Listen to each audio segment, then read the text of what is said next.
10 apocalyptic events that could end the world tomorrow. Number 1 is the Big Crunch. The Big Crunch theory says that the expansion of the universe, first created by the original Big Bang, will eventually halt, at which point it will begin to contract from the force of its own gravity, sucking everything that exists back into a singularity. That means that every galaxy, star, and planet would cease to exist, which of course includes Earth, and by extension, us. Now this shouldn't worry you for 2 reasons. First, from what we currently know, the universe is not only still expanding, but it's expanding at an accelerating rate, so you safe for now, baby. Secondly, if this did happen, there would be no warning anyways. You would just suddenly be shrunk to a very, very small size and then poof, gone. Number 2 is the heat death of the universe. This theory is basically the exact opposite of the Big Crunch, which says that gravity will never halt the expansion of the universe and that it will continue to widen and widen forever. So basically you're safe then, right? Well, not exactly. The laws of thermodynamics say that if the universe continues to infinitely expand, that all matter in the universe will eventually become evenly dispersed. This will cause stars to go out and ultimately leave Earth and everything else in a cold, dark nothingness. In case you missed biology class, not having warmth is really bad for anything that lives on Earth. The planet would essentially just become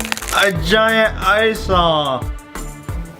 That's not good. Number 3 is an asteroid impact. Movies like Deep Impact and Armageddon may have moved the danger of an asteroid impact into the realm of fiction for most people, but the danger of one destroying life on Earth is more real than you might think. Our galaxy contains hundreds and hundreds of massive asteroids flying throughout space, some of which have been found by NASA hurtling directly at us. In 2005, a 390-meter wide asteroid called Apophis was said to potentially hit Earth by the year 2036 with the energy of 100,000 times that of an atomic bomb. Well, that asteroid ended up passing Earth in the year 2013, which is good news, except it arrived over 20 years earlier than expected, showing that even the world's greatest minds may not be able to tell if and when a catastrophic asteroid may hit Earth.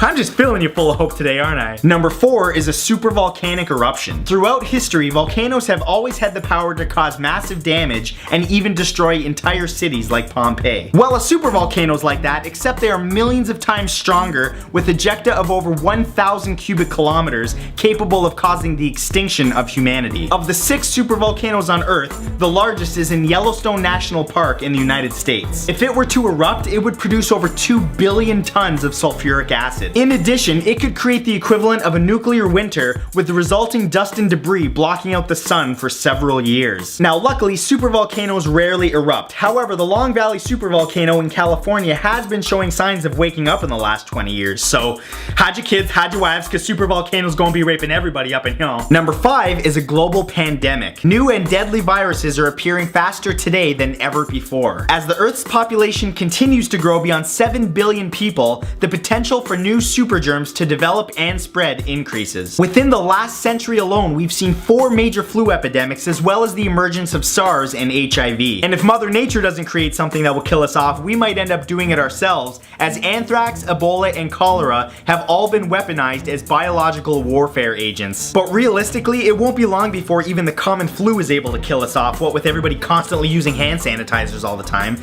Nobody builds up their immune system anymore. Go eat some dirt, lick a door handle. Stop being such a germaphobe. Number 6 is a giant solar flare. Solar flares, more properly known as coronal mass ejections, are enormous magnetic bursts from the sun that bombard Earth with subatomic particles at a speed of about 6.4 million kilometers per hour. Capable of reaching Earth within only minutes, a large enough solar flare could cause countrywide power outages and cut off our communication systems, meaning potentially millions of deaths. Now, the Earth's atmosphere and magnetic field are able to protect us from most solar flares. However, it just so happens that this year the sun will reach a solar max, which will cause it to enter a destructive period of turbulence, meaning a massive solar flare may be headed our way soon. In other words, before the solar flare, your biggest problem might be your cell phone battery dying, but after, it'll be learning how to poop in the dark while listening to riots outside. It'll kind of be like your own personal episode of Survivor.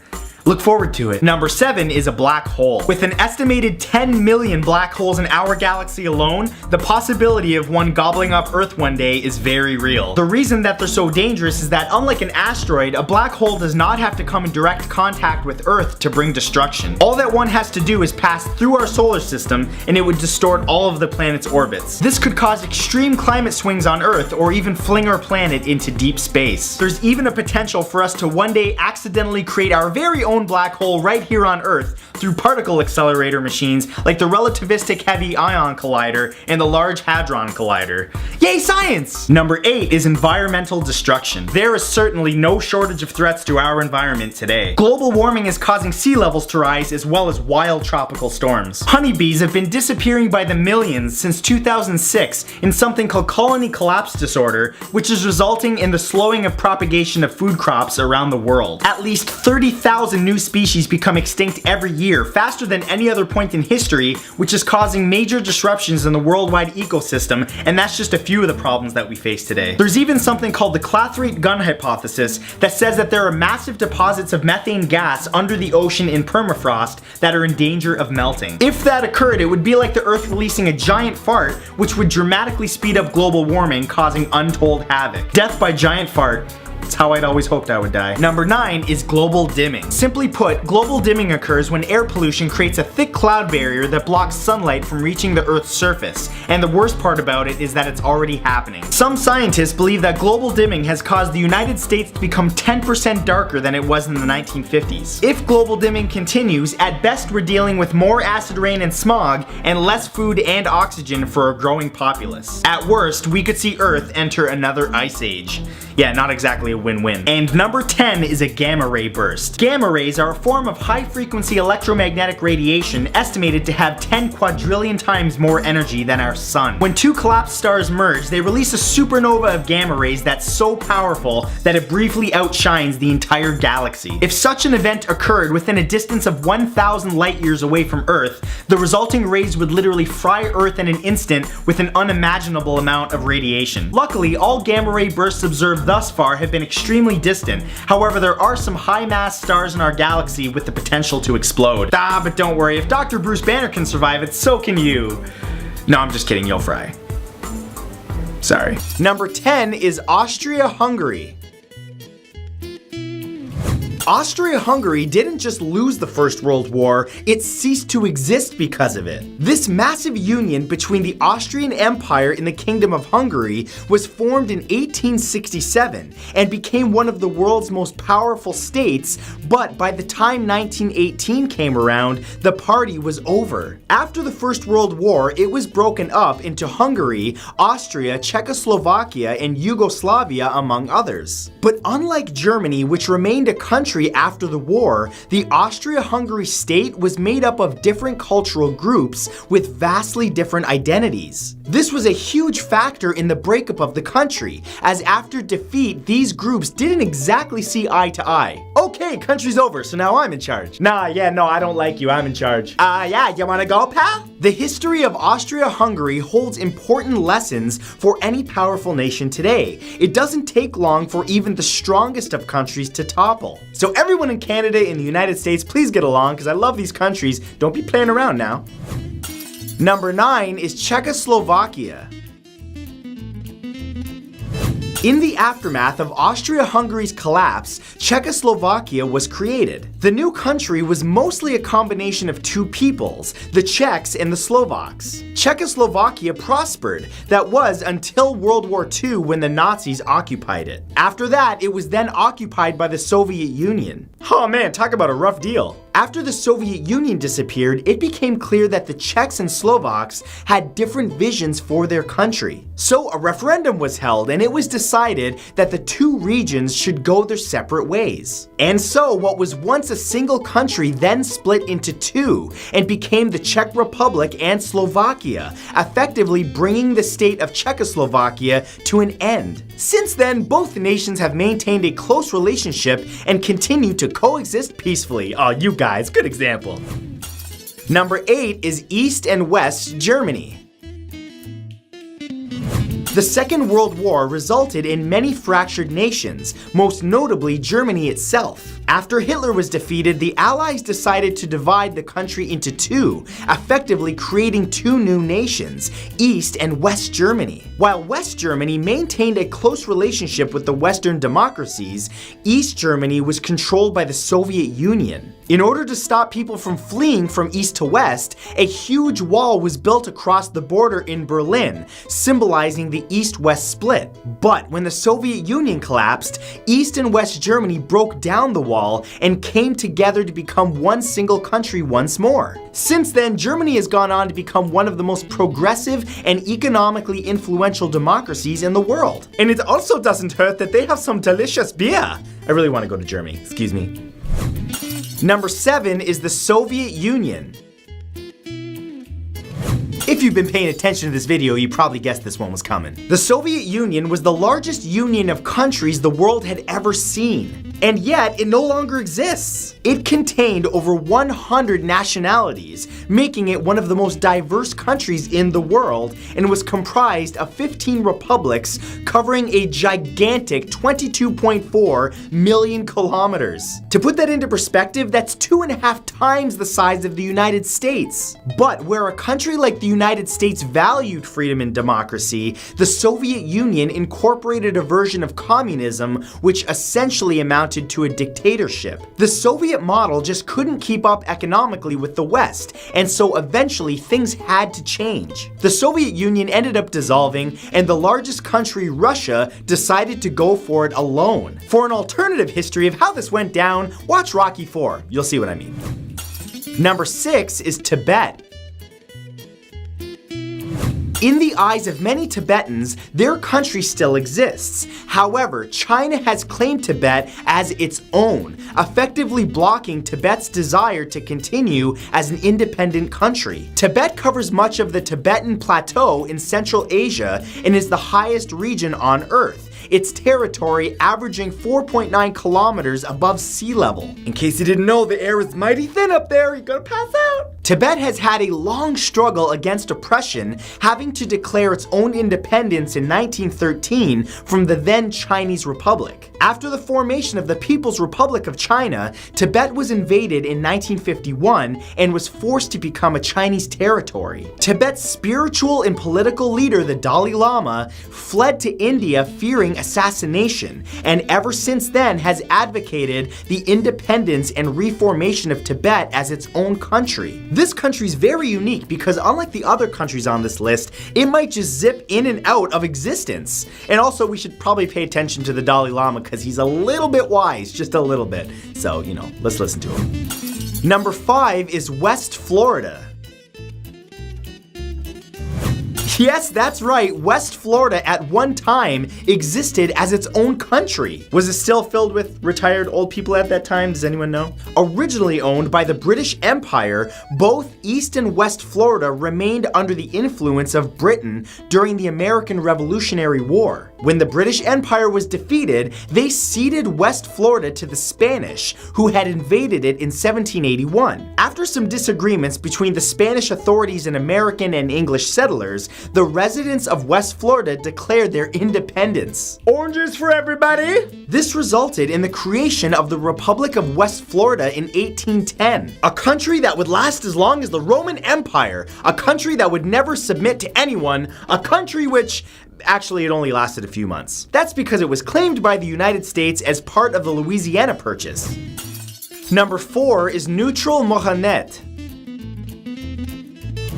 When Napoleon was finally defeated in Europe in 1816, much of Europe had to be divided up between the winning parties. This process resulted in Neutral Mohanet, a tiny country which existed until 1919. It measured just 3.5 kilometers squared and existed because the Netherlands and Prussia could not agree on who should own it. The reason both countries claimed the tiny piece of land was because it contained a valuable zinc mine. But instead of fighting over it, they agreed that the land where the mine was should be neutral territory. And so the country of Neutral Mohanet was born. But in 1919, following the First World War and after the zinc mine was exhausted, the tiny country became part of Belgium, ending the existence of this peculiar little nation. Becoming a part of Belgium is not a big deal. They have chocolate, it's lovely. Number 3 is Rhodesia. During the Cold War, Rhodesia was an unofficial country which spanned most of modern-day Zimbabwe. In the 1960s, the British government had a policy that its territories could only become independent if they adopted the democratic law of majority rule and voted for it. But the minority white settlers in southern Rhodesia didn't like that at all. They wanted to maintain power over the majority indigenous African population. So, on November 11th, 1965, southern Rhodesia's white leaders declared independence from the British and formed the country of Rhodesia. Then, in 1980, following a bitter civil war, the infamous leader Robert Mugabe won political power in a landslide victory. He ordered that Rhodesia was no more, and that instead, the country of Zimbabwe was born. And if that sounds kind of crazy, it was, and that was just the beginning of their troubles. Number 2 is the United Arab Republic. During the 1950s, concern about a communist takeover in the Middle East gave rise to a new country, the United Arab Republic. Formed in 1958, it was a political union between Egypt and Syria. There was a strong communist movement at the time in Syria, backed by elements in the military, and so one solution to this was to form a strong political relationship with Egypt. So, with both countries united, the communist movement would not be strong enough to overthrow such a government. However, this arrangement was short-lived. Many in Syria took exception to being treated as an unequal partner by Egypt. So on September 28, 1961, a group of Syrian commanders organized a coup that announced that Syria was leaving the United Arab Republic immediately, which effectively ceased to exist. You know, the more you hear about these, the more you realize that countries are really just lines in the sand. We're all just human beings, people. Let's just love each other, hug, and get along. And number 1 is Yugoslavia. Yugoslavia ended officially in 2006 after a series of bloody conflicts. It was formed in 1918 from a mix of groups which didn't necessarily see eye to eye. But in 1929, it became known as Yugoslavia, and during the 1970s and 1980s, different regions within Yugoslavia began to turn against one another. A series of Yugoslav wars began in 1991 with lines drawn across ethnic lines. These were brutal conflicts, resulting in entire regions breaking off into new countries, such as Croatia and Bosnia. Eventually, the last remnants of Yugoslavia ceased their association with it in 2006, when Serbia and Montenegro went their separate ways. Number 1 is Starfish Prime. Starfish Prime was the code name for a high-altitude nuclear bomb test that the United States Military and Atomic Energy Commission conducted on July 9, 1962. During the experiment, a 1.4 megaton nuclear warhead was launched over the Pacific Ocean, reaching over 249 miles above sea level before it was detonated in space. The resulting explosion caused an unexpected massive electromagnetic pulse that hit the Hawaiian Islands, which was almost 900 miles away. The pulse damaged phone lines and knocked out over 300 streetlights across the state. But more importantly, the nuke damaged the Earth's magnetic field, which protects us all from solar winds and radiation waves. Radiation from the bomb itself settled and created a ring around the Earth that severely damaged and interfered with a number of satellites floating around it for the next 5 years. If it had destroyed or severely altered the magnetic field any further, it could have caused countless deaths from the harmful radiation of space. Number 2 are tectonic weapons. While the United States were trying to blow a big hole in the sky, a bunch of Russian military scientists were hard at work, focusing their nuclear exploding capabilities a little closer to home, or rather, right under home. They began testing underground with their new inventions called tectonic weapons. These bombs were supposedly tested in several programs between 1987 and 1992, codenamed Mercury and Volcano. The aim of these tests were to manipulate the electromagnetism of the Earth's tectonic plates. Theoretically, this meant that they could cause earthquakes at will, a truly devastating weapon if perfected. In other words, the enemy would not have even known that they were attacked. Essentially, it would have looked just like a natural disaster. It doesn't need to be explained why exploding nukes underground would be bad for everyone, considering the release of radiation as well as the impact of messing with the tectonic plates that we all live on top of. However, luckily, according to Russia, the idea was cancelled, although there are whispers that it was only postponed. Number 3 is the Kola Super Deep Borehole. The Kola Super Deep Borehole was the brainchild of Soviet scientists who wanted to drill as far down into the Earth's crust as they possibly could. The project began in the Kola district of the Soviet Union on May 24, 1970, and halted in 1992 due to an inability to drill deeper through the ground temperatures of up to 356 degrees Fahrenheit. Though the hole was only 9 inches wide and reached 7.5 miles into the ground, some researchers thought it may have had a major impact on the tectonic plates around it. Hypothetically, burrowing so deep into the crust could cause a release of pressure that built up under miles of solid rock. This pressure had the potential to cause a shift in the tectonic plates, causing a massive earthquake or even worse, mass volcanic eruptions. Number 4 are bubonic plague weapons. The bubonic plague, or Black Plague, has literally plagued the earth for centuries, killing millions upon millions of people. During the Cold War, Russia was placed in a pretty damaging situation when their top secret project to utilize the plague as a means of attack was brought to light. One of their top biologists, Vladimir Pashnik, defected to the United Kingdom in 1989 and brought the secrets of the Soviet biological warfare research programs with him. Not only were the Russians using the plague, they made it resistant to antibiotics and developed a warhead for it to be launched into enemy territory. If this biological weaponry had ever been actually used, it could have wiped out more than half the population of the Earth, just like it did back in the 14th century. Number 5 is the Trinity nuclear test. Trinity was the codename for the very first nuclear bomb test explosion that occurred on July 16, 1945, in the Jornada del Muerto desert just outside of Socorro, New Mexico. Since a nuclear bomb had never been tested before, there were many theories as just to what would happen. 2 scientists who worked on the bomb, Enrico Fermi and Edward Teller, theorized that the bomb's explosion would cause an explosive reaction within the nitrogen in the Earth's atmosphere. This reaction would literally set the air on fire and could destroy pretty much everything on the planet. In a move that was actually a precursor to switching on the Hadron Collider, in order to find out if they were correct or not, they simply just detonated the bomb. They literally experimented using a pass or fail result to determine if it would have destroyed all life on Earth. Lucky for us, this did not happen. Number 6 is Project SEAL.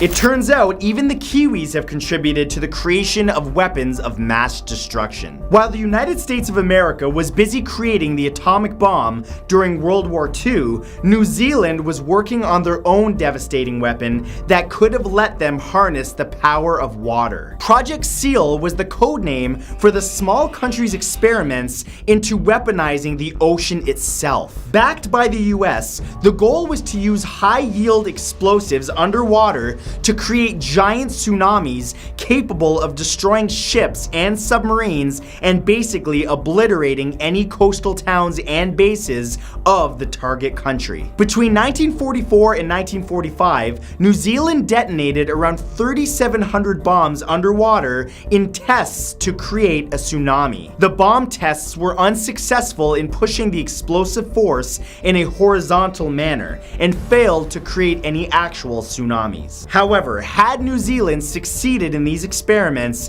it would have revolutionized weapons of mass destruction. Number 7 is oil-eating bacteria. Oil spills are devastating to the environment, affecting not only sea life, but in a way, all life on this planet. Entire ecosystems have fallen to toxic oil being introduced into them. But what happens when the solution to the problem winds up doing nearly just as much damage? In 1971, American microbiologist Professor Ananda Mohan Chakrabarty genetically engineered a form of bacteria that could consume oil faster than any other bacteria before it. This scientific breakthrough was patented and hailed as a new and efficient method of cleaning up oil spills. However, concerns were raised about just how powerful and efficient this new superbacteria was. The oil-eating species it was engineered from would tend to compete with each other rather than constantly consuming the oil, which led to less efficiency. The new superbacteria had the best traits of all these bacteria, and it came to light that it would outcompete any other bacteria that it came into contact with. Like evil little nanomachines, its introduction could have brought about the collapse of entire ecosystems, which in turn could drastically alter life as we know it and even end the lives of many species, potentially even humans. Number 8 is the Large Hadron Collider. The Large Hadron Collider, an underground 17-mile-long particle accelerator located between France and Switzerland, was used in 2012 to discover the Higgs boson particle. The Higgs boson, or the God particle, is an elusive particle that gives objects their mass. In order to find it, scientists use the LHC to accelerate particles and crash them together at the speed of light. In doing so, they created a tiny but extremely powerful surge of energy, which some believe could spawn some super dark alternate discoveries. Theories in this category include accidentally creating a black hole that devours the entire planet, or the creation of a strange matter particle that could almost instantly convert the entire mass of the Earth into a hot ball of death. Though an executive committee decided that the risk was minimal due to similar events happening naturally in the universe, there was no way of being certain of the experiment's safety. Number 9 is weaponized fungus. Rice crops are a critical food supply when you consider that they feed not only armies, but hundreds of millions of citizens worldwide every day. A certain fungus called Magnaporthgricia infects and kills rice crops, causing some pretty dire issues in the countries that depend on them the most. The fungus spreads itself by releasing thousands of tiny spores from infected plants and has devastated rice crops in 85 countries, including the United States. America has in the past toyed with a spray-on version of the fungus in preparation for any scenario in which they would possibly want to starve their enemies. And not only that, but the fungus affects essential crops like wheat, barley, and rye. So ultimately, they would have probably starved everyone that depends on bread. Let's be thankful that they never used it. And number 10 is the quantum xeno effect. This next experiment is actually still ongoing, which is pretty scary and can be pretty tricky to understand since it involves quantum mechanics. If you've ever heard the expression "a watched pot never boils," that pretty much essentially sums up the Xeno effect, or the Turing paradox as it's called. Continuously observing or measuring particles causes them to never change, like they're in a never-ending loop as long as you're looking at them. One theory by Professor Lawrence Krauss states that observing dark matter in space actually causes it to decay faster. Dark matter is what makes up 84.5% of the entire universe, and scientists have been extremely curious about it ever since the 1990s. Apparently, if we observe it long enough, it can actually become unstable and collapse, causing a chain reaction that would bring about the end of the universe. Number 10 is the Titanoboa. We can all count our blessings that the Titanoboa is long gone because it was as long as a school bus and weighed as much as a small rhino. Yeah, I know, but I'm trying different diets. length. Boa constrictors grow up to 4.2 meters long and weigh up to 45 kilograms, while anacondas can grow up to 6 meters long and weigh up to 227 kilograms. But the titanoboa was the largest snake ever at 15 meters long and weighed 1,134 kilograms. Its fossil was discovered in 2002 in a coal mining region in northern Colombia, where it was no doubt king of the jungle 58 million years ago, 1 million years after the dinosaurs died off. This Paleocene epoch monster ate just about everything in its path, from fish to crocodiles, using the same hunting method as its tiny cousin the boa. It would wrap its long, muscly body around and asphyxiate whatever trespassed in its swamp, finishing them off in its stomach. I'm not gonna lie, sometimes I'm really hungry and I do the same with food. I'm just like, inhale it, and then it just digests later. Children, chew your food. Number 9 is the Leopleurodon. Swimming during the late Jurassic era was a dangerous game, with the Leopleurodon swimming around with massive jaws filled with row upon row of razor-sharp teeth. Don't mind me, I'm the Leopleurodon. It was the apex predator of Europe 150 million years ago, growing up to 9 meters in length and 1,588 kilograms based on the fossils discovered in France back in 1873. And not only was it massive, but it swam fast, with 4 broad, flat, long flippers that allowed it to accelerate after its prey, and the forward positioning of its nostrils gave it a keen sense of smell that could detect prey from great distances. One major disadvantage of this sea creature was its lack of gills, so it had to surface like a whale in order to gulp air, which would have been great for an Instagram picture if it didn't devour you before dropping back below into its watery domain. Number 8 is the Megalania priscus. In Australia, a place filled with creatures that can kill you, the Megalania priscus was the largest terrestrial lizard that ever lived, at 5 meters long, called the devil dragon. Fossil evidence of this creature is scant, but molecular evidence indicates that they terrorized the Australia continent's forests, woodlands, and river lands during the early Cretaceous era 100 million years ago. Their remains are often found with fossils of large animals, including kangaroos, indicating that they hunted larger prey that may have even included the nearly extinct pygmy elephants. Now, while modern humans are in theory safe, a fossil was discovered on a Queensland farm that dates back only 300 years ago. So get ready to battle this, I'm coming at you, I'm the devil dragon. Number 7 is the Dunkleosteus.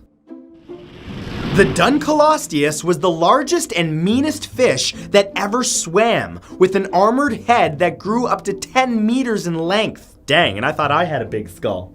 It was a massive apex predator that could eat whatever it could get its sharp jaws around, with a bite force estimated to be nearly 2 metric tons. But it likely just opened its mouths and let the vacuum suck in any prey stupid enough to go near it. The only predator that would have been a threat to the Dunkleosteus would be another Dunkleosteus, as some fossils indicate that they engaged in combat and possibly cannibalism. Sorry bro, but there's not a lot of fish in the sea today. Bit your fin. Number 6 is the Arthropleura. Imagine an army of Arthropleura super centipedes taller than the biggest NBA players at 2.6 meters in length, tapping their not oh so tiny feet all over humanity. By comparison, the largest of the modern brethren is the Amazonian giant centipede that can grow up to 33 centimeters. But luckily, the largest arthropod in history cannot exist today, at least not in their staggering size, because the Lemurian age 313 million years ago had very peculiar environmental factors where the Earth's atmosphere was 36% oxygen versus 21% today. The atmospheric oxygen content created an explosion in the size of flora and fauna back when Europe, North America, and Asia were one landmass. But by the Stephanian age 7 million years ago, oxygen leveled off, reducing that terrifying size of centipedes that could easily enslave us all. This is a terrifying horror creature that pooped nightmare fuel. I'm so glad it's not alive. Number 5 is the Echolopterus. The colossal sea scorpion called the Echolopterus grew up to 2.5 meters in length, with spiked claws containing long, sharp teeth measuring 46 centimeters. This 390 million year old crocodile-sized water bug made mincemeat out of fish and cannibalized its own in the coastal swamp waters of what is now Germany. Its fossils were discovered in 2007, but back when it existed, it had no predators as vertebrates had yet to evolve into contenders, so anything smaller than it, which was just about everything, became its next meal. To add to the nightmare is that in between its claws near its mouth, the Echolopterus had 2 smaller folding arms that could shoot out and grab a hold of dinner like a radioactive praying mantis from some long forgotten Godzilla movie. Imagine that. Oh yes, I'm kind of hungry. Ugh, creepy. Number 4 is Sarcosuchus. The Sarcosuchus, named after the super croc, makes even the most crocodile-infested waters seem safe like a kiddie pool with a lifeguard. It was the largest crocodile to ever live, growing up to 12 meters long and covered almost head to toe in armored plates that made it practically invincible. Its long, narrow snout was filled with massive teeth and a bulbous tip to its nose called a bulla. Its purpose unknown, but likely enhanced its olfactory senses, allowing it to sniff out prey and use it for blunt force trauma. Hey, I'm gonna kill you with my nose. They ran things in what is now the Sahara Desert, but back during the Cretaceous period 100 million years ago, when it was lush, tropical, and full of delicious things to violently kill. It could literally take its dinosaur contemporaries and snap its necks like a twig. Number 3 is the Agirocassis. There were no exterminators during the Ordovician era 480 million years ago, except evolution, back when the giant cockroach called the Agirocassis swam about a long-gone sea where Morocco is now. These ancient ancestors of the cockroach and other arthropods like shrimp and butterflies grew up to 2.1 meters in length and were named after Agir, a giant sea creature from the Norse mythology. They used their modified front appendages as a spiky net to sort and consume various planktons, which allowed it to evolve into such a large creature, just as modern whale sharks have grown so large from their filter feeding. And just like the modern cockroach that humanity adores, there were a lot of them. So imagine an invasion of 2-meter-sized cockroaches in your kitchen. Hey, I'm a cockroach. Can't kill me. I might kill you though. Number 2 is the Meganeuropsis. Dragonflies today are beautiful and graceful as they flit around the air, just making our picnics lovely. But the Meganeuropsis was a terrifying predator. Their bodies were roughly 47 centimeters long with a wingspan of 75 centimeters and were nimble in the air, using their powerful mandibles loaded with teeth to conquer large prey that put up a fight. The United States, particularly the Plains states like Kansas and Oklahoma, was its domain 300 million years ago during the late Permian era. The Meganeuropsis enjoyed an oxygen-rich atmosphere that made it supersized, making it the lord of the sky long before pterodactyls, birds, and bats evolved. Okay, this one is terrifying, but imagine that you could tame it, just riding around on it. Hey, Meganeuropsis, you gonna take me to the park? Okay, let's go, thanks. And number 1 is the Megalodon. Great white sharks ain't got nothing on its older, near identical looking ancestor, the Megalodon, that was 2 to 2.5 times longer at 16 meters and could weigh as much as a commercial airplane at 100 metric tons. Unlike many ancient species limited to location, the biggest shark in history could be found almost anywhere. Even your backyard, be thankful. It may have also had the most powerful bite in history, greater than the Tyrannosaurus Rex that could crush a car instantly. The megalodon ruled the Earth's water until as recently as 1.5 million years ago, but its demise was likely brought on by the ocean cooling, the disappearance of abundant prey its size that was required to thrive, and a new contender, the orca, who outcompeted them by hunting in social packs. Number 1 are the digestion experiments. In 1822, a man in Michigan named Alexis St. Martin received a gunshot wound to his abdomen. Amazingly, the man survived. However, the bullet hole in his stomach never healed properly. A doctor named William Beaumont realized the strange value behind the man's wound and decided to conduct a gruesome experiment to better understand the human digestion process. He tied a piece of string to some food and inserted it into the man's stomach through the hole, causing tremendous pain to St. Martin. Beaumont would even occasionally pull the food out every few hours to inspect it as it was digested. However, as disturbing as this sounds, the experiment actually provided a window of knowledge to doctors who previously knew very little about the human digestion process. Kind of makes you think about the amount of trust that we give to doctors, doesn't it? Remember that next time you're under anesthesia. Number 2 is the mustard gas experiments. Mustard gas, developed during World War I, is a chemical weapon that creates large and painful blisters to the skin and lungs. The effects are often far worse than that and often lead to death when inhaled. In 1943, the US military decided to experiment using the gas on a group of 18-year-old boys fresh out of boot camp by testing the gas on their equipment. Nearly all of the test subjects received severe injuries from the experiments, including severe permanent scarring of the lungs and painful blisters and burns to their entire body. Number 3 are the Agent Orange experiments. During 1965 and 1966, dermatologist Dr. Albert Kligman began a series of disturbing experiments on the inmates of Holmesburg Prison in Philadelphia. One of these experiments included secretly testing the effects of Agent Orange, a chemical weapon used to destroy crops and vegetation,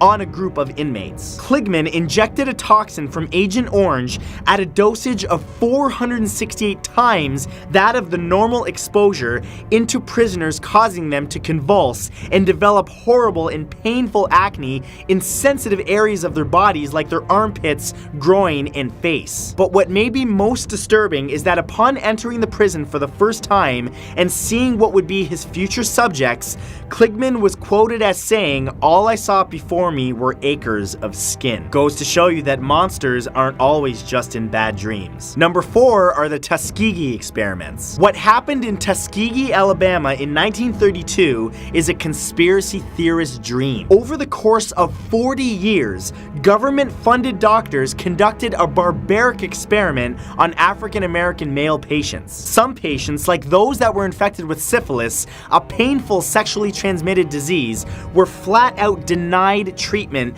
even after penicillin was invented to study the effects of the virus. But in an even more twisted experiment, some subjects were given fake placebo treatments, causing all but 74 of them to die painfully from a disease that was treatable. In the end, 28 patients died directly from syphilis, 100 died from complications related to it, and 40 of the patients' wives were actually infected with syphilis, along with 19 children who were born with congenital syphilis. Number 5 is the chamber experiment. Around 1965, during the Cold War, the Soviets conducted numerous horrendous experiments on their prisoners. They developed a deadly poisonous gas that was tasteless and odorless. In order to test its effectiveness, they created a laboratory known as the chamber. It was there that they would test the gas on living and unwilling prisoners. However, the experiment did not end there. The prisoners were also fed a mixture of mustard gas, ricin, digitoxin, among others. The experiments led to the Soviets developing a poison called C2, which reportedly was so potent that it would actually physically change the victim, disfiguring them and causing death within only 15 minutes. Number 6 is the Aversion Project. In 1971, Dr. Aubrey Levin led a scientific project in South Africa during their racial segregation. The focus of the project was to try and cure homosexuality in members of the South African military. The subjects of these experiments, who were usually drafted into the service against their will, would be sent off to a military hospital known as Ward 22. Men between the ages of 16 and 24 were forced into electric shock treatments, chemical castrations, and even gender reassignment surgeries. In total, around 900 people were subjected to Levin's twisted sexual reorientation experiment. But in what may be the most disturbing twist of all is that up until 2010, he was still teaching medicine at a university here in Canada. Number 7 is Project 4.1. Project 4.1 was the name given to an experimental medical study conducted by the United States of America of the residents of the Marshall Islands exposed to the radioactive fallout from the March 1st, 1954 Castle Bravo nuclear test in Bikini Atoll. They wanted to determine the extent of the effects of significant beta and gamma radiation in living humans. They discovered that almost all of the women exposed to the devastating radiation had stillbirths and malformities in their babies. Unfortunately, some may argue that those who did die were in fact the lucky ones, as the children and subjects who did survive all got aggressive cancer and painful malformities that they had to suffer with until their untimely deaths. Number 8 is the electrified corpse experiment. Back in 1708, Luigi Galvani, a professor of anatomy in Italy, was experimenting on a dead frog when he found that electricity caused involuntary muscle movements within the animal's body. News of the discovery spread, and by the 1800s, Luigi's nephew Giovanni had taken the experiment on the road as a gruesome spectacle. Only, instead of using a dead frog, his curiosity moved him into testing it on deceased humans. Giovanni would connect the wires of a 120-volt battery to different body parts of a corpse and then observe its violent spastic reactions to the electrical currents. Of course, all of this was in front of an audience of horrified people who believed that the body was actually coming back to life. Number 9 is the Stanford prison experiment. In August of 1971, Stanford University professor Philip Zimbardo conducted an experiment involving students in a simulated prison. Zimbardo wanted to study the effects of putting good-natured people into an evil environment by creating 2 equal groups, one of guards and one of prisoners. The power structure between the guards and inmates was a powerful negative force that ended up corrupting the guards, causing many of them to develop genuine sadistic tendencies. This led to extremely dangerous and mentally damaging events, while the inmates became increasingly rageful and degraded. Zimbardo had to shut down the experiment prematurely after only 6 days, when he realized that it was having an astoundingly toxic effect on their behaviors as well as his own. And number 10 is the monster study. In perhaps what is the most sadistic experiment occurred in 1939. Speech pathologist Wendell Johnson from the University of Iowa and his grad student Mary Tudor experimented on 22 normal-speaking orphaned children. The children were split into 2 groups and given speech therapy for stuttering. The first group of children were treated well and were even encouraged and rewarded for their speech skills. However, the second group of orphans were criticized and ridiculed for even the smallest errors in their speech. The children from the first group received no negative effects from their therapy. However, the kids from the second group developed psychological problems and speech issues that followed them into adulthood that they were forced to live with for the rest of their miserable lives. They literally created monsters. Number 1 is the Black Death. Occurring between 1347 and 1351, this deadly plague killed 75 million people around the world and removed nearly 2/3 of Europe's total population at the time. This outbreak was the worst of many similar outbreaks throughout the centuries, believed to have been caused by the bubonic plague, which was spread throughout Europe and Asia by rats and fleas. The Black Death symptoms include swelling of the lymph nodes, neck, legs, and groin of the infected person. And even grosser is that these swellings would often grow to the point where they would burst, spreading the disease even more. Victims also suffer chills, weakness, vomiting, fever, and violent spasms. And the people who also see these things happening also vomit. Anything bursting? Nope. Moving on. Number 2 is the Antonine Plague. Often referred to as the Plague of Galen, this disease was piling up bodies between 165 and 180 CE. It was caused by a large-scale outbreak of either smallpox or measles, and had a 25% mortality rate among those infected. At the plague's most fatal point, it would claim up to 2,000 people a day and even killed 2 Roman emperors. The plague was brought to Rome by their military after battles in the east and crippled the Roman army. In the end, this disease killed 5 million people in total, 1/3 of the entire Roman population at the time. Smallpox and measles, not fun, but at least nothing's bursting. God, I gotta get past that. Number 3 is the Great Plague of London. This contained plague occurred in England between 1665 and 1666 and killed approximately 100,000 people, or 20% of London's population. This plague was believed to be another outbreak of the bubonic plague, which caused many citizens to simply flee the city. During the outbreak, the infected were quarantined in their homes with a large red cross painted on the front door. Way to make them feel like a freak show. All public events like theater and sports were banned just to slow down the spread of the disease, and 40,000 dogs and 200,000 cats were destroyed as they were thought to be carriers of the disease. You can flee the city as much as you want, but if there's 200,000 cats running around just coughing on people and coughing up hairballs and spreading the disease, at least one's gonna get out. So, how far are you actually gonna get? Number 4 is the Italian Plague. This strain of the bubonic plague occurred in 1629 and lasted until 1631, killing 280,000 people, mostly in Milan and Venice, and is often referred to as the Great Plague of Milan. The plague was brought to Italy during the 30 Years' War by diseased French and German troops who infected Venetian troops. The Venetians retreated and spread the plague throughout the rest of Italy. Historians believe the outbreak to be a critical contributing factor to the downfall of Venice as an economic and political power after losing 33% of its population by 1631. That's a tough one because you got soldiers coming back from war and you want to be like, yeah, but then they're all showing up like zombies being like, oh, love me. And then they still let him in, but maybe they should have just been like, you stay outside. We gonna take care of you. We gonna give you food over the wall. Be nice. Number 5 is the third cholera pandemic. Starting in India in 1852 and then spreading worldwide, then finally ending in 1860, the cholera pandemic was one of the most devastating diseases of the 19th century due to its spread in contaminated food and water and the contagiousness through bodily fluids produced by the symptoms. People be leaking. More than 1 million people died in Russia alone and 23,000 people in Great Britain, including 10,000 in London. This was the 3rd largest scale outbreak of cholera in the world, causing people to weaken and perish from symptoms like, brace yourself, severe diarrhea, severe hydration, severe nausea, and yeah, severe vomiting. I really hope none of you are eating dinner during this video.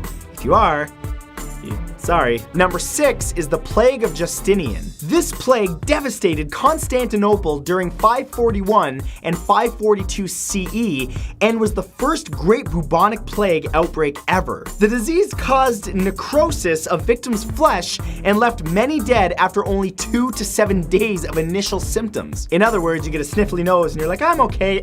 It originated in China and spread through rats on trade ships from Egypt. At its peak, the plague's death toll claimed 5,000 people daily and eliminated 40% of Constantinople's population. The Plague of Justinian is regarded by historians as the very first recorded outbreak of bubonic plague and was named after Eastern Roman Emperor Justinian I. The disease would return in later generations until the 8th century, forever changing Europe's history. Man, some emperors got it rough. You had Caesar, who got a delicious salad named after him, and then you have Justinian, who got rotting flesh named after him. Luck of the draw, I guess. Number 7 is the tuberculosis pandemic. From earlier than 4000 BCE to the present day, tuberculosis, also known as TB, has been infecting and killing people, including prehistoric humans and ancient Egyptians, for a very long time. It's gone by names like White Death and the Great White Plague. Presently, tuberculosis infects 9 million people a year and kills 1 million of them, which comes down to nearly 3,000 deaths a day. TB is highly contagious as it affects the lungs primarily and causes violent coughing fits where the disease can transmit through tiny liquid droplets that float through the air. Vaccines have been developed to help fight the spread, but new strains have evolved and become drug resistant. I blame this on people constantly using hand sanitizers, man. You're supposed to get a little sick and build your system up. Now just these things are like, oh, Purell? That's okay. Evolve. You can't kill me now. How are we gonna stop that? Number 8 is the third plague pandemic. This was yet another instance of the bubonic plague outbreak, which started in the Chinese province of Yunnan in 1855 and spread all around China and India, killing more than, believe it or not, 12 million people before eventually spreading to every single continent in the world. This was the last of the great bubonic plague, since scientific and medical practice has, thank God, improved. Doctors and scientists began to discover the source of the infection, which, as it turns out, happened to be fleas, which were infected with bacteria and then transmitted it back to humans through bites. Better treatments continued to be developed, and in 1959, the global yearly death toll from the disease decreased to only 200, nearly eradicating it from the earth. Now that's a ray of sunshine, and you thought all of these were gonna get you. Well, they still might, but not this one. Number 9 is the 16th century Mexican Cocoliztli. Occurring between 1545 and 1548, and during the European colonization of Mexico, this outbreak of an internal hemorrhaging disease referred to as Cocoliztli destroyed 80% of the Mexican native population, killing nearly 15 million people. 4 out of every 5 people died within 3 to 4 days of the infection, with symptoms like bleeding from eyes, nose, and mouth, severe headache, severe abdominal pain, and black tongue. The spread and severity of the disease was intensified by an extreme drought and harsh living conditions of native slaves during the development of New Spain by the Europeans. This one is just full of nope. Just nope. And number 10 is the Spanish influenza pandemic. Between 1918 and 1919, the world was hit hard by a flu that infected 500 million people and killed nearly 100 million of them. Usually, influenza affects those with weakened immune systems, such as the elderly or children, but this strain attacked young adults and middle-aged people and used their stronger immune systems to destroy their bodies. Symptoms of the disease included, and I'll try to get through this as fast as I can, massive fluid buildup in the lungs, violent coughing, extreme chills, blackened feet, and discoloration of the face. The spread of influenza was increased due to the large troop movements during World War I, and wartime news censorship led everyone to believe that Spain was hit hardest since it was a neutral country and did not censor reporters. Poor Spain blaming them like that. They didn't have nothing to do with it. They're just all sitting there being like, gay. Number 1 is Bob Marley. Bob Marley, the famous Jamaican singer, songwriter, musician, and guitarist, is known the world over for his effortless ability to blend reggae and ska into his timeless music.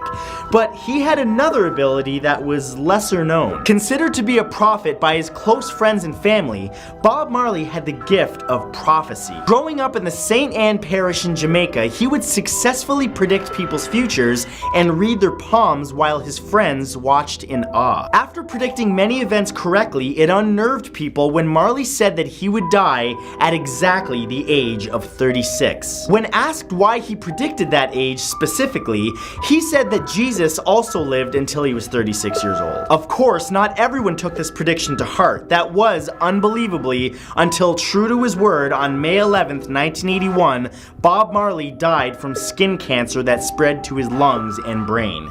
He was exactly 36 years old. Number 2 is William Thomas Stead. Known as the father of the modern tabloid, writer William Thomas Stead was an English newspaper editor who claimed that he got a lot of his information from spirits and ghosts from the afterlife. Many people brushed this off as sensational. However, one article written in 1892 discussed not how a new famous ship may sink, but how it will sink. That year, he published From the Old World to the New, a story about a ship crashing into an iceberg, leaving hundreds of passengers dead and survivors rescued by a captain named Edward Smith. However, just 2 days later, on April 14th, that ship collided with an iceberg, rendering his prediction accurate and causing his own death as he drowned. The ship he boarded? The RMS Titanic. Number 3 is Jimi Hendrix. Jimi Hendrix was an American rock guitarist, singer, and songwriter with a mainstream career that spanned only 4 years, but made him a legend worldwide. But back in 1965, before people knew who he was, he recorded the song The Ballad of Jimmy. This was a haunting track that paid homage to his best friend who passed, also named Jimmy. Now this, of course, could be chalked up to coincidence. However, when listening to the track, the lyrics state otherwise. He includes bizarre lines such as "This is my story" and "5 years, he's not gone, he's just dead." Exactly 5 years after the Ballad of Jimmy, Jimi Hendrix died of a drug overdose. Number 4 is Jim Morrison. Jim Morrison was a famous songwriter and lead singer of The Doors, an American rock band formed in 1965. When Jimi Hendrix and Janis Joplin passed away in 1970, they became part of the legendary 27 Club, which is a term referring to the sudden deaths of musicians between 1969 and 1971, all being 27 years old. As Jim mourned the recent death of Joplin, who was a personal friend of his, he sat around telling his friends, "You're drinking with number 3. That's right, number 3. This was a haunting premonition that disturbed his friends and family, but they did not think anything further of it. That was until July 3rd, 1971, when Morrison died of an unknown circumstance while in Paris, becoming the 3rd rock star to die in less than a year at the young age of 27. Number 5 is Pete Maravich. Pete Maravich was an incredibly successful American professional basketball player who, to this day, still holds the title of all-time leading NCAA Division I scorer. Also known as Pistol Pete, he was amongst the 50 greatest NBA players that the world had ever seen and was referred to by many as the greatest ball handler of all time. He did many interviews. However, in one interview with the Beaver County Times, he oddly stated, "I don't want to play 10 years and then die of a heart attack at the age of 40. Nobody knew if he meant this as a joke or not. However, what followed was less than satire. Just 6 years after that interview, and at exactly the 10-year mark in the NBA, Maravich retired due to an injury. And exactly 8 years later, on January 5th, 1988, he collapsed on the court while playing a quick game of basketball and died of a heart attack. His age, exactly 40 years old. Number 6 is Mikey Welsh. Social media is a great way for us to share our thoughts and feelings, but sometimes it records more than expected. After a dream that he had, bassist Mikey Welsh from Weezer actually predicted his own death, posting about it on Twitter. On September 26, 2011, he tweeted, "Dreamt I died in Chicago next weekend, heart attack in my sleep, need to write my will today." And as if that tweet wasn't enough, he then proceeded to tweet a correction as if he knew exactly what was going to happen, saying, "Correction, the weekend after next." Now that alone would be enough to make one's skin crawl. However, he later continued to support his prediction of his own death by posting a piece of art on Facebook that he wanted to sell that had a price tag of $250. However, there was a condition. Under the picture, he posted that the price would go up exponentially when he died. And 2 weeks later, on Saturday, October 8th, 2011, Welsh died in a hotel room in Chicago due to a heart attack, just as he predicted. Number 7 is Frank Pastore. Before becoming the host of a Christian radio show in Los Angeles on January 5th, 2004, Frank Pastore was an American Major League pitcher in the 1980s, mostly for the Cincinnati Reds. On his radio show, he discussed religious matters, but on his very last show on November 19th, 2012, he discussed something that shocked his audience. He featured a talk about mortality and told his listeners, I mean, look, you guys know I ride a motorcycle, right? So at any moment, especially with the idiot people who cross the diamond lane into my lane, all right, without any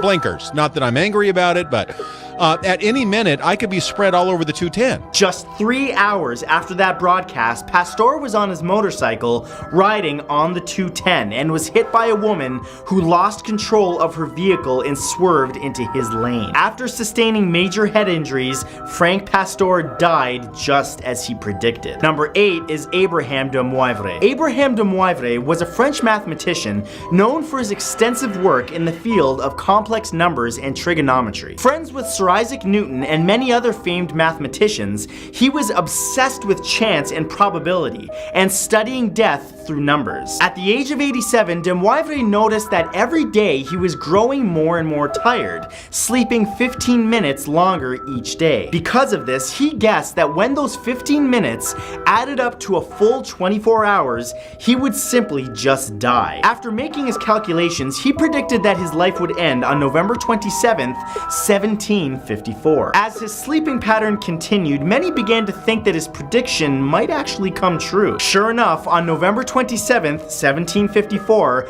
after those 15 minutes added up to a full 24 hours, de Moivre died in his sleep exactly as he predicted, down to the very date and time. Number 9 is Arnold Schoenberg. For many, phobias are harmless fears that don't actually harm the person who's afraid of them. However, famous Jewish-Austrian composer Arnold Schoenberg wasn't so lucky. With a strong fear of the number 13, a condition he suffered from called triskaidekaphobia, he predicted that he would die on a year that was a multiple of 13. Born on September 13th, 1874, he lived in fear every 13 years, paranoid that that year would be his last. On his 76th birthday, an astrologer wrote him a note informing him that his age was a critical number, as 7 plus 6 equals 13. And on Friday the 13th, 1951, the composer stayed in bed all day, anxious and depressed, hoping to survive the superstitiously unlucky day. But merely 15 minutes before midnight, he suddenly passed away. And number 10 is Mark Twain. Known as one of the greatest American writers in history, Mark Twain wrote classics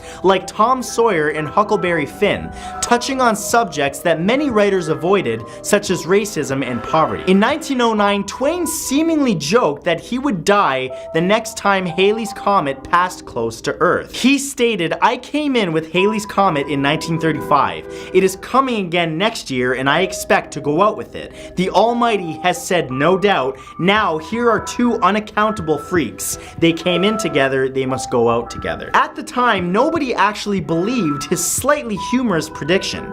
However, on April 20th, 1910, Halley's Comet returned, and the day after, on April 21st, the famous writer died of a heart attack. Number 1 is a car bombing. On August 15th, 1998, a group of Spanish tourists were visiting Omagh, Northern Ireland. This was during a 3-decade-long dispute between Unionists and Loyalists and Protestants and Catholics, and was a very dangerous time to be in the country. Two of the tourists, a father and son, decided to take a photo to commemorate their trip. Just moments after this photo was taken, the stolen red Vauxhall Cavalier to the right, shown here, exploded. The car bombing killed 29 people and injured another 220 more. However, in an unbelievable twist, the father and son pictured here beside the car actually survived the blast. However, it was actually the cameraman who was not so fortunate and died shortly after. The camera that took this image was found by the authorities in the rubble. Number 2 is the flood. On June 8th, 2014, a group of second-year engineering students from India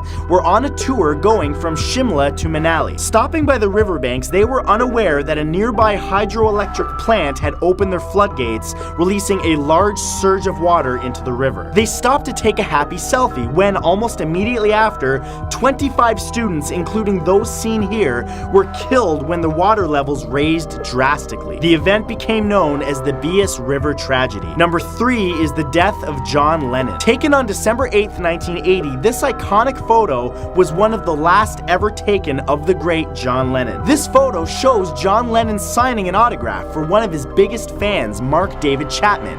But little did he know that shortly after, Chapman would actually murder him. Chapman was a huge Beatles fan, but became fanatic and ended up shooting Lennon 4 times in the back, killing him. Perhaps what's truly disturbing about the situation is that Chapman waited for police to arrive after the murder because he wanted to be caught. He did it because he wanted to forever be known as the man who murdered John Lennon. Number 4 is a man jumping to his death. In February of 2013, a newspaper photographer was fiddling with their camera settings so that they could get a picture of the fog around a bridge in Hubei, China. However, what he actually caught was truly horrifying. While the photographer was trying to snap a picture of the bridge, a man jumped off of it, plummeting to his death. Immediately afterwards, a woman suspected of being the man's lover prepared to do the same. Paralyzed by shock and with the camera still in the photographer's hand, he did not know what to do. And as the woman jumped, the photographer tensed,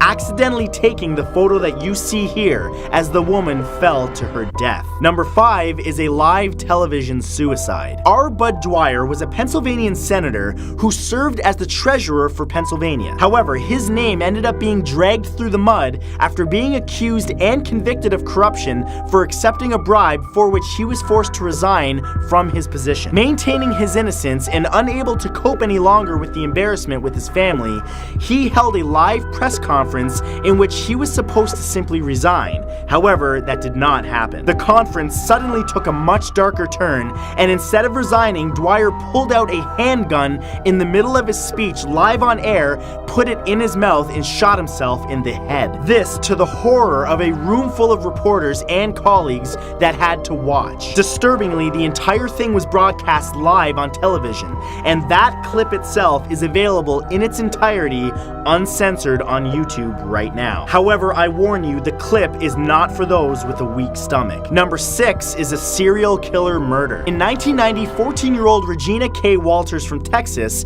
and her boyfriend ran away from home and shortly after disappeared. The photo shown here is the last image ever taken of Regina, which was taken by her murderer, serial killer and rapist Robert Van Rhodes. One of over 50 of Rhodes' victims, police believe that while her boyfriend was likely killed right away, Walters was kept alive longer, as Rhodes liked to take pictures of his victims before torturing them. One of those such pictures being this one, where Walters' hair was cut and she was forced to wear a black dress. This photo was taken just moments before Rhodes brutally murdered Walters in an abandoned barn. Rhodes was finally apprehended and convicted in 1994, but the haunting photos of his victims live on in infamy. Number 7 is falling into Niagara Falls. On October 1st, 1995, Robert Overacker, a stuntman, wanted to use his stunt skills to draw attention to the growing homeless problem. He devised a plan to illegally jump over Niagara Falls in a jet ski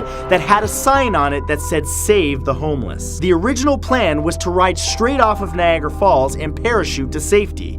However, that did not become the case. On the attempt, the parachute did not deploy. This photo is the last one ever taken of Overacker alive, and was taken mere moments before the stuntman fell to his death. Number 8 is inside a plane crash. On August 12, 1985, Japan Airlines Flight 123, a passenger flight from Tokyo to Osaka, hit a fatal snare. Interestingly, just 7 years earlier, the same plane went down due to a faulty repair from a tail strike, and although the plane technically worked after being fixed, it was in a state of deterioration. On this day, the plane experienced a violent decompression, ripping off a large portion of the plane's tail and taking with it the hydraulic controls. This photo was taken by a passenger shortly after the pilot declared that there was an emergency happening. Out of 524 passengers, only 4 survived, making this one of the deadliest plane crashes in history. This photo is truly unique unique as it shows the terrifying last moments from the inside of right before a plane crash. Number 9 is a man hit by the subway. This image depicts Ki-suk Han as he was on December 3rd, 2012. Stuck on the tracks, Han was pushed by another man after an argument. Han frantically struggled to get up onto the ledge, but without help, he was unable to do so. Onlookers frantically waved their hands to alert the train conductor, but it was to no avail. That was when photographer R. Umar Abbasi tried using the flash of his camera to get the conductor's attention. However, it did not work. Instead, all that Abbasi got was a series of chilling photos depicting Han fighting for his life right before the train hit him, killing him instantly. And number 10 is a deadly plane collision. On September 25th, 1978, Pacific South Airlines Flight 182 collided with a small four-seater plane. The two airplanes crashed over San Diego, killing all passengers upon impact with the ground. To this day, this stands as the deadliest Californian aviation crash in history, with a death toll of 144, 137 of which on board, and the other 7 on the ground who were killed by falling debris. The probable cause was determined to be Flight 182 not following air traffic control procedure by not informing air traffic control that they had lost visual contact with the other smaller plane. This photo was the last taken of the plane before shortly after crashing into the ground, killing everyone on board as well as some civilians. Number 1 is Baba Vanga. Born in 1911, Baba Vanga was a blind Bulgarian clairvoyant known as the Nostradamus of the Balkans. Before her death in 1996, she made hundreds of predictions, including some of the biggest events of the past century, decades before they actually happened. Her prophecies have an estimated 85% success rate. When she was only 12 years old, she mysteriously lost her eyesight during a storm, and it was after that she began having visions and seeing the future. In the 1950s, she predicted the 2004 tsunami and that the ice caps would melt by 2045, which lines up with current global warming rates. In 1989, she predicted the September 11th terrorist attacks when she said the American brethren will fall after being attacked by steel birds. She also predicted that the United States' 44th president would be an African American male, and that when he left office, there would be a great divide within the country. She has also predicted that within the next few years, Europe will cease to exist, America will fall, and China will become the new superpower. Let's hope that her streak breaks. Number 2 is Edgar Cayce.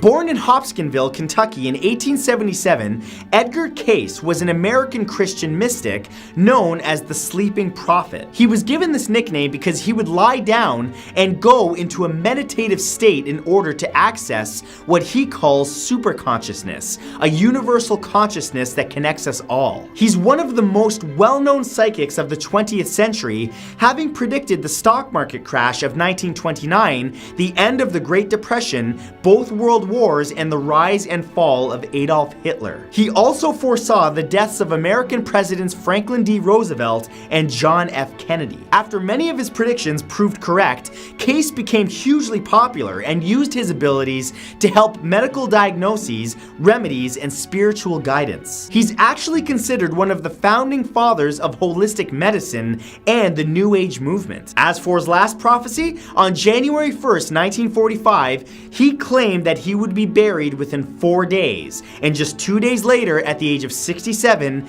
Cayce died as a result of a stroke. Number 3 is Tana Hoy.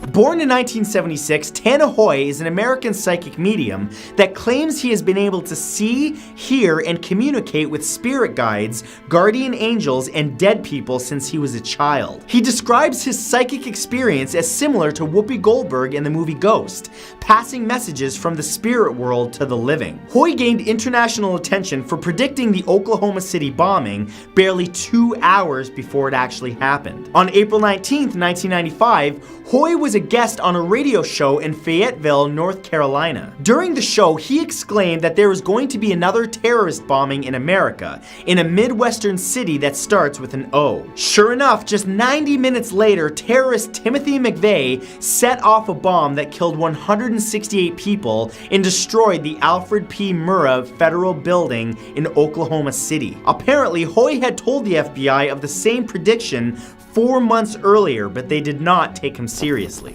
Number 4 is Jeffrey Palmer. Jeffrey Palmer was born in New York City, but now lives in Australia and is a psychic and author who specializes in metaphysics and the paranormal. He began having out-of-body experiences as a child, and has continued to use and strengthen his meditation techniques like transcendental awareness. Palmer specializes in predictions about short-term future events, and has been used by investigators to help find missing people. In 2004, Palmer became known for predicting a devastating earthquake and tsunami in the Indian Ocean. That prediction proved to be true on December 26th later that year. After an earthquake in the Indian Ocean, a tsunami struck Indonesia and killed 230,000 people across 14 countries. He also predicted Hurricane Katrina before it struck Louisiana in 2005. And in early 2006, he also accurately predicted the world would discover Korea's testing of nuclear weapons, which happened later that year. Number 5 is Terry and Linda Jameson.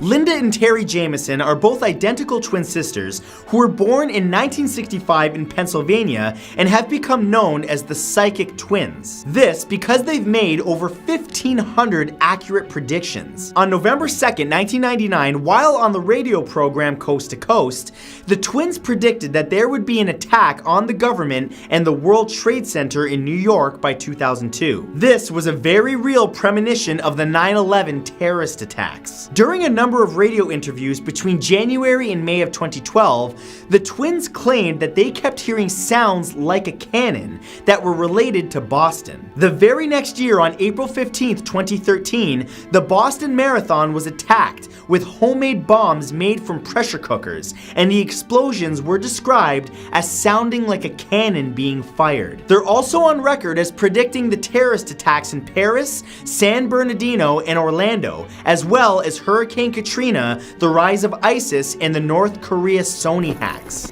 Number 6 is Susan Saxman.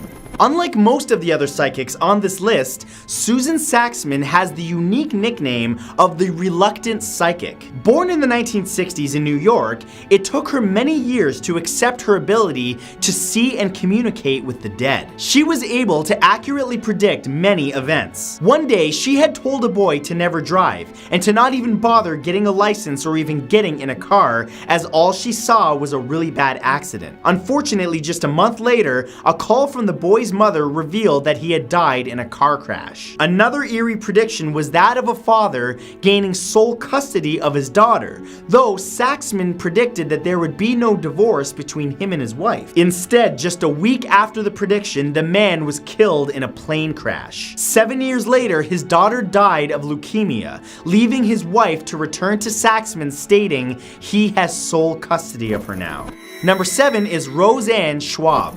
Roseanne Schwab has a PhD in psychology and has been working as a psychic for over 55 years. During her long career, she has had a 98% accuracy rate in her predictions. She's even appeared as a guest psychic on television shows like Montel Williams, and claims to channel 4 different angels that guide her in making her premonitions. A large part of her career has been spent helping law enforcement, even including the White House, FBI, and National Homeland Security.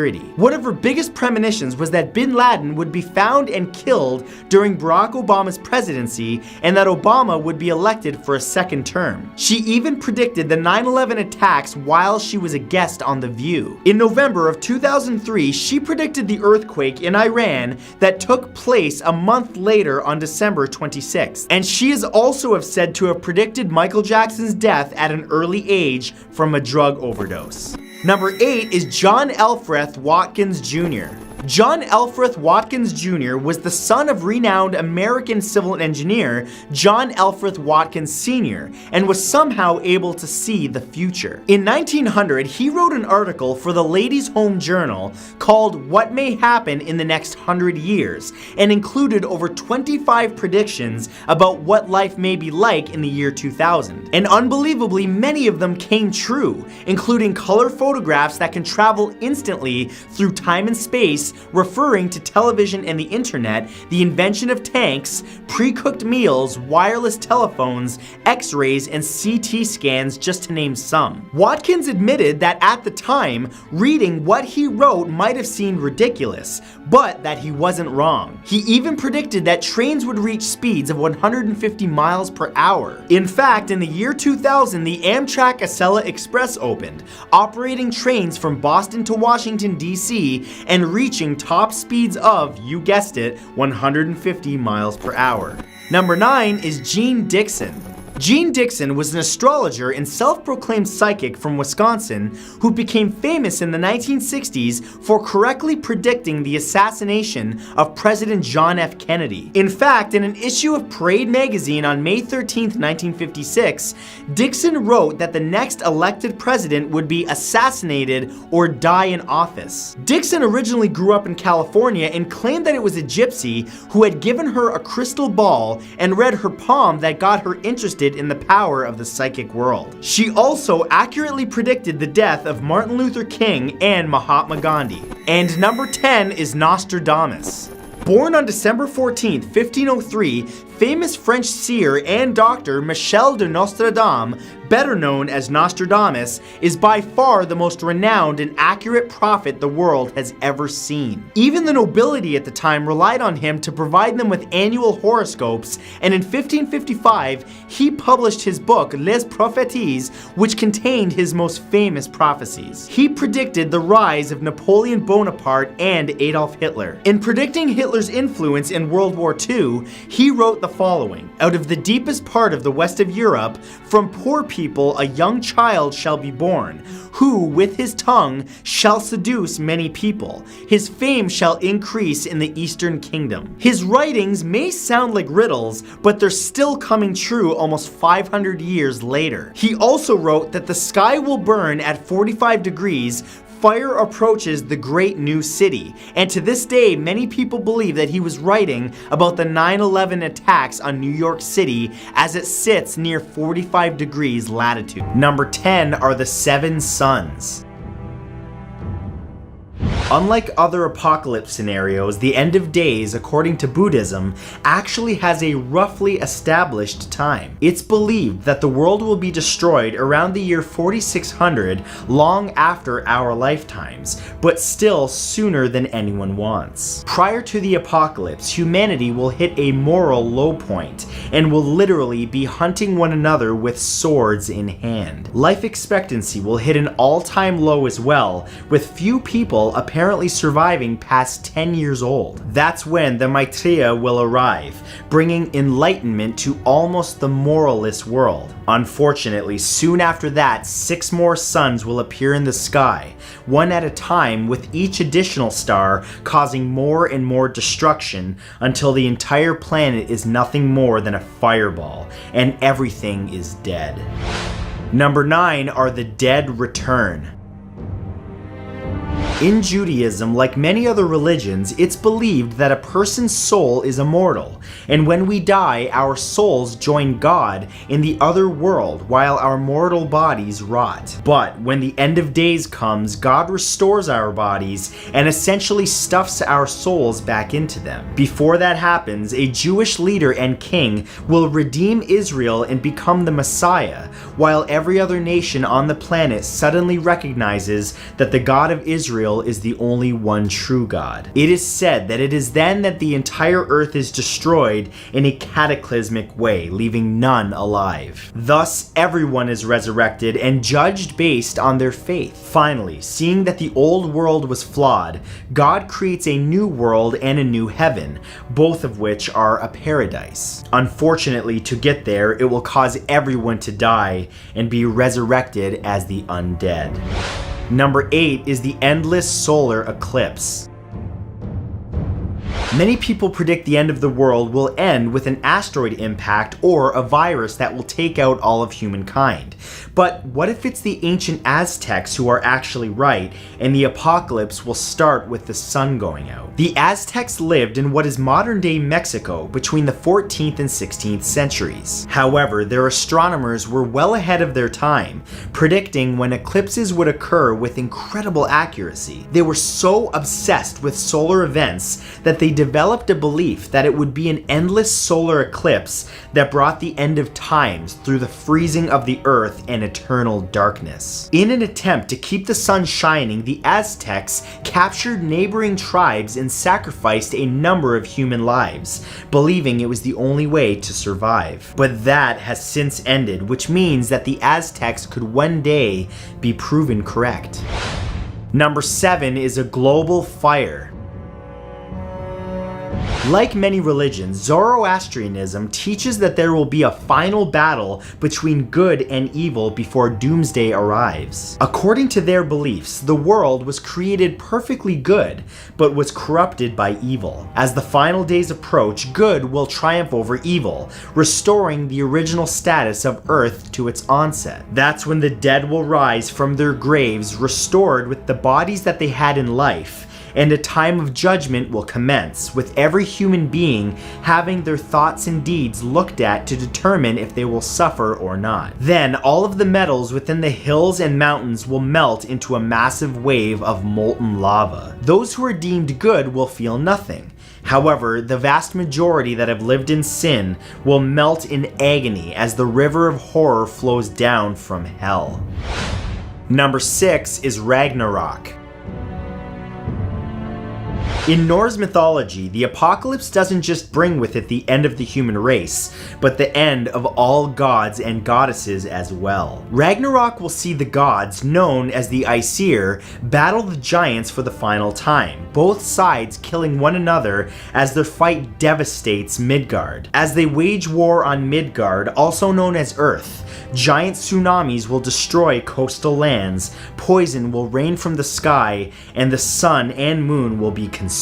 Everyone on the planet will die during Ragnarok, with the exception of 2 people, a man and a woman, who will then have the daunting task of repopulating the earth, while the few remaining gods will go about building a new home for themselves while they watch over the new world. Number 5 is moral decline and chaos. A prophecy that is detailed in Hadith, which is said to be the sayings and traditions associated with the Prophet Muhammad, tells of the day of reckoning, when annihilation and resurrection will both affect the world's population. In the days leading up to it, there will be a substantial increase in violence, anarchy, betrayal, and sexual immorality, along with a number of devastating natural disasters. Dajjal, the Islamic version of the Antichrist, will do battle with Jesus, the messenger of God, and Jesus will win. Eventually, a sweet-scented breeze will flow across the land, mercifully taking the lives of all believers, while leaving the sinners and non-believers alive to suffer. All of the world's dead will rise, and a colossal fire will start in Yemen, bringing everyone to one location where they will be judged by God.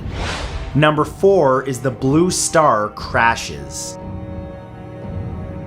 According to the Hopi Indians, a Native American tribe, we're living in the final days of the fourth world. Spiritual elders within the tribe have been making uncanny predictions that have come true over the last 80 years, including major influences that have affected the Earth, such as climate change and the atomic bomb. They claim that we're about to enter the fifth world, which means the end of life as we know it. Right before the day of purification, a blue star will fall from the sky and will mark the ninth and final sign that our end is near. The end will either come in the form of ice or fire, as the other three worlds have allegedly met their demise with one or the other, though it's widely believed among the Hopi that the Earth will be destroyed by a comet striking the planet. Number 3 is the rapture. While some parts of the Bible tell of love and faith, Other parts seem like they're straight out of a horror movie. In the New Testament's book of Revelation, the end of days is described in chilling detail, with devastation sweeping the earth as the 4 horsemen of the apocalypse arrive. An earthquake rocks the entire planet as lightning arcs across the sky right before a hailstorm of fire descends from the skies, destroying a third of the world's trees and grass. All hell essentially breaks loose, with rivers becoming poisoned, darkness covering the land, and human-faced locusts killing those without the seal of God. But perhaps the most horrifying thing is that all fresh water will turn to blood and the sun will scorch the earth. Number 2 is Jesus Comes to Missouri.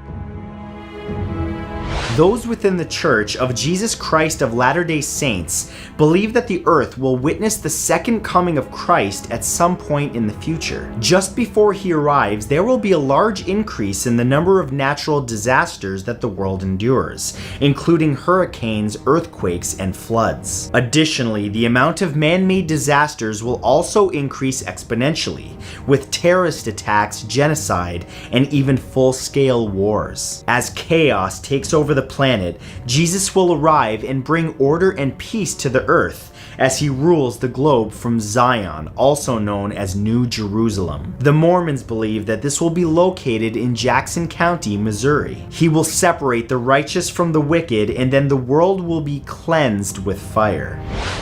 And number 1 are the cyclical eras. According to the Hindu faith, our universe is far from the first, and certainly won't be the last one that exists. In fact, there are 3 gods who are responsible for an endless cycle of creation, preservation, and finally destruction. First, Brahma, the grandfather, creates the universe, from which humanity comes into being. After its completion, the god Vishnu steps in to ensure the universe is preserved until Shiva destroys it, simply so Brahma can start the process over again. But before Shiva's elimination of the universe, it's believed that humans will become greedy and evil, hurting, stealing, and killing. That is, until a being called Lord Kalki arrives, armed with a massive sword and riding a white horse. Kalki will punish the worst offenders, and then everyone will die. Number 1 is falling off a cliff. Oh my god, a Snorlax! What? If you're going to play this game, don't play it near a cliff. I know that kind of common sense, but for some people, they just care how many rare monsters are nearby, not what the risk of dying is. Well, on August 13th, 2 guys learned this the hard way. 2 men in their early 20s were playing the game along some cliffs in San Diego, California, when both of them walked right off the edge of a cliff. The first fell over 27 meters, while the second fell over 15 meters. My legs are broken, but at least I caught them. Apparently, they both ignored fences and warning signs about the potential falling danger. But what's most unbelievable and good about this story is that they were somehow discovered and taken to a hospital and both survived. Just because you follow a legendary bird off a cliff don't mean it's gonna catch you. Number 2 is getting mugged. Oh my god, I almost got him. And my wallet's gone. For those of you that aren't familiar with the game, in the world of Pokemon, there's a team called Rocket that's an evil group bent on stealing Pokemon and hurting others. Well, one group of players decided that it would be a good idea to form a real-life Team Rocket and began actually mugging people. Yo guys, they don't have any rare Japanese monsters on them. They have money and pictures of their kids. Just 3 days after this game was released in July of this year, a group of teens ranging from 16 to 18 were suspected to be behind up to 11 robberies, including one call to police in O'Fallon, Missouri that is just gonna make you very sad. The call was about the group of teens who were found hiding out at a Pokestop who would literally rob anyone at gunpoint that walked by to take advantage of it. Yo, you want that Charizard beside me? You best keep walking, sucker. This is my Pokestop. Ain't no gangster like a digital gangster. Number 3 is getting lost in a cave. Hoping to find some rare Pokemon in the darkness of underground tunnels, a group of 4 teenagers wandered into some caves in Wiltshire, England. But instead of finding a legendary bird, these teens found regret? The cave, as it turns out, was a huge maze filled with twists and turns in intricate passageways. You know, like a cave. They ended up searching for an exit for hours upon hours until finally one of them found an open air part of the rock and managed to get a cell phone signal to call for help. It took 3 firefighter crews joining forces with mine rescue experts in order to save them. Hello? Hello? Hi. Yeah, stuck in a cave? Yeah, stuck in a cave. Yep, another one. Yeah, sorry. Yeah, Charizard.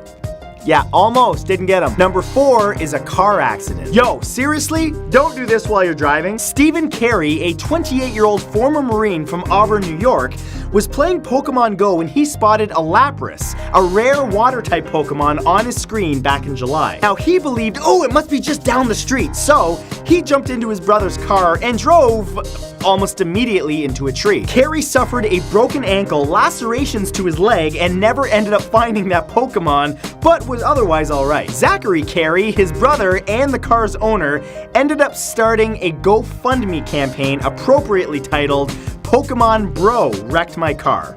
Okay, that's clever. Number 5 is a near drowning. Okay, I know the tide's rising and I could die, but I need that Squirtle! On July 29th, 6 teenagers decided to hunt for Pokemon at an abandoned old pier on Burnbeck Island in Somerset, England. The group didn't really care too much about the rapidly rising water that was effectively cutting them off from the mainland because, hey, gotta catch them all! But lucky for them, people saw them and rescue crews were quickly alerted to their presence and helped them to safety before they drowned. The police, who have actually applauded the active lifestyle that the game encourages, was forced to release a statement reminding everyone, actually, I got it right here, don't be stupid! Oh, sorry, that's not exactly what it said. What it actually said is Pokemon aren't worth your lives, so be careful. Number 6 is wandering into landmines. In some parts of the world, players need not only watch out for Pokestops and gyms, but explosives. In Bosnia, reports have come in that players are ignoring warning signs and wandering into dangerous areas full of live explosives. Authorities actually had to release a statement begging people not to do that. Apparently, landmines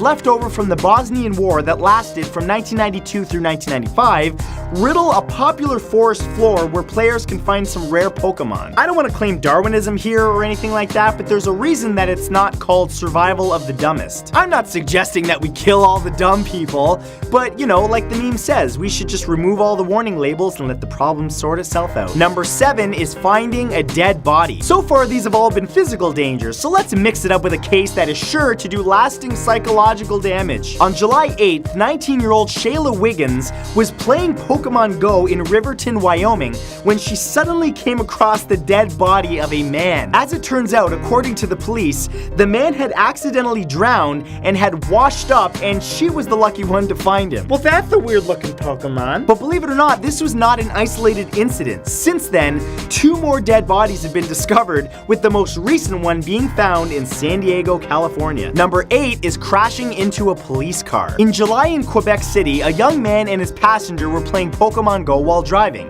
which always ends up with a great result. But no, they didn't hit a tree. Oh no. They hit a police cruiser and sent 2 cops inside of it to the hospital. They ended up reversing their car while playing and crashed directly into the front of the cruiser, who were following them for playing the game. There have been other reported incidents of people hitting police cars, regular cars, and getting slapped with trespassing fines, all to find the rarest of the rare Japanese monsters. Number 9 is wandering onto a highway. This seems like a good idea. Almost immediately after the game was released, 15-year-old Autumn Desiroth of Western Pennsylvania was so excited about the game, she played it non-stop. That is until, as she claims, the game led her onto a busy highway outside of Pittsburgh, Pennsylvania, and then she had to stop. She was stopped by cars. She attempted to cross the street while playing the game and, yes, was struck by a car. Who would have seen that coming? Unbelievably, she only had minor injuries, which her doctors found to be an incredible stroke of luck, considering she was hit by a car on the highway, going really fast. Too many of y'all are tempting fate. And number 10 is death by shooting. Oh yes, Pokemon Go has already claimed its first real-life death. On July 20th, 18-year-old Jerson Lopez de Leon was shot and killed in Guatemala while playing Pokemon Go with his cousin, who, unlike Jersin, actually survived the shooting. On August 6th, 20-year-old Calvin Riley was shot by an unknown assailant while playing the game with a friend in San Francisco, California. But what's most scary about this story is that the gunman apparently had no motive at all to do what he did. And then of course there's the case of the 19-year-old and the 16-year-old who wandered upon a man's property in Flagler County, Florida, who were mistaken for thieves and were approached by the property owner with a handgun. This game, man, I'm telling you, it's gonna cull the herd of stupid people. Number 10 is the Tiger Star.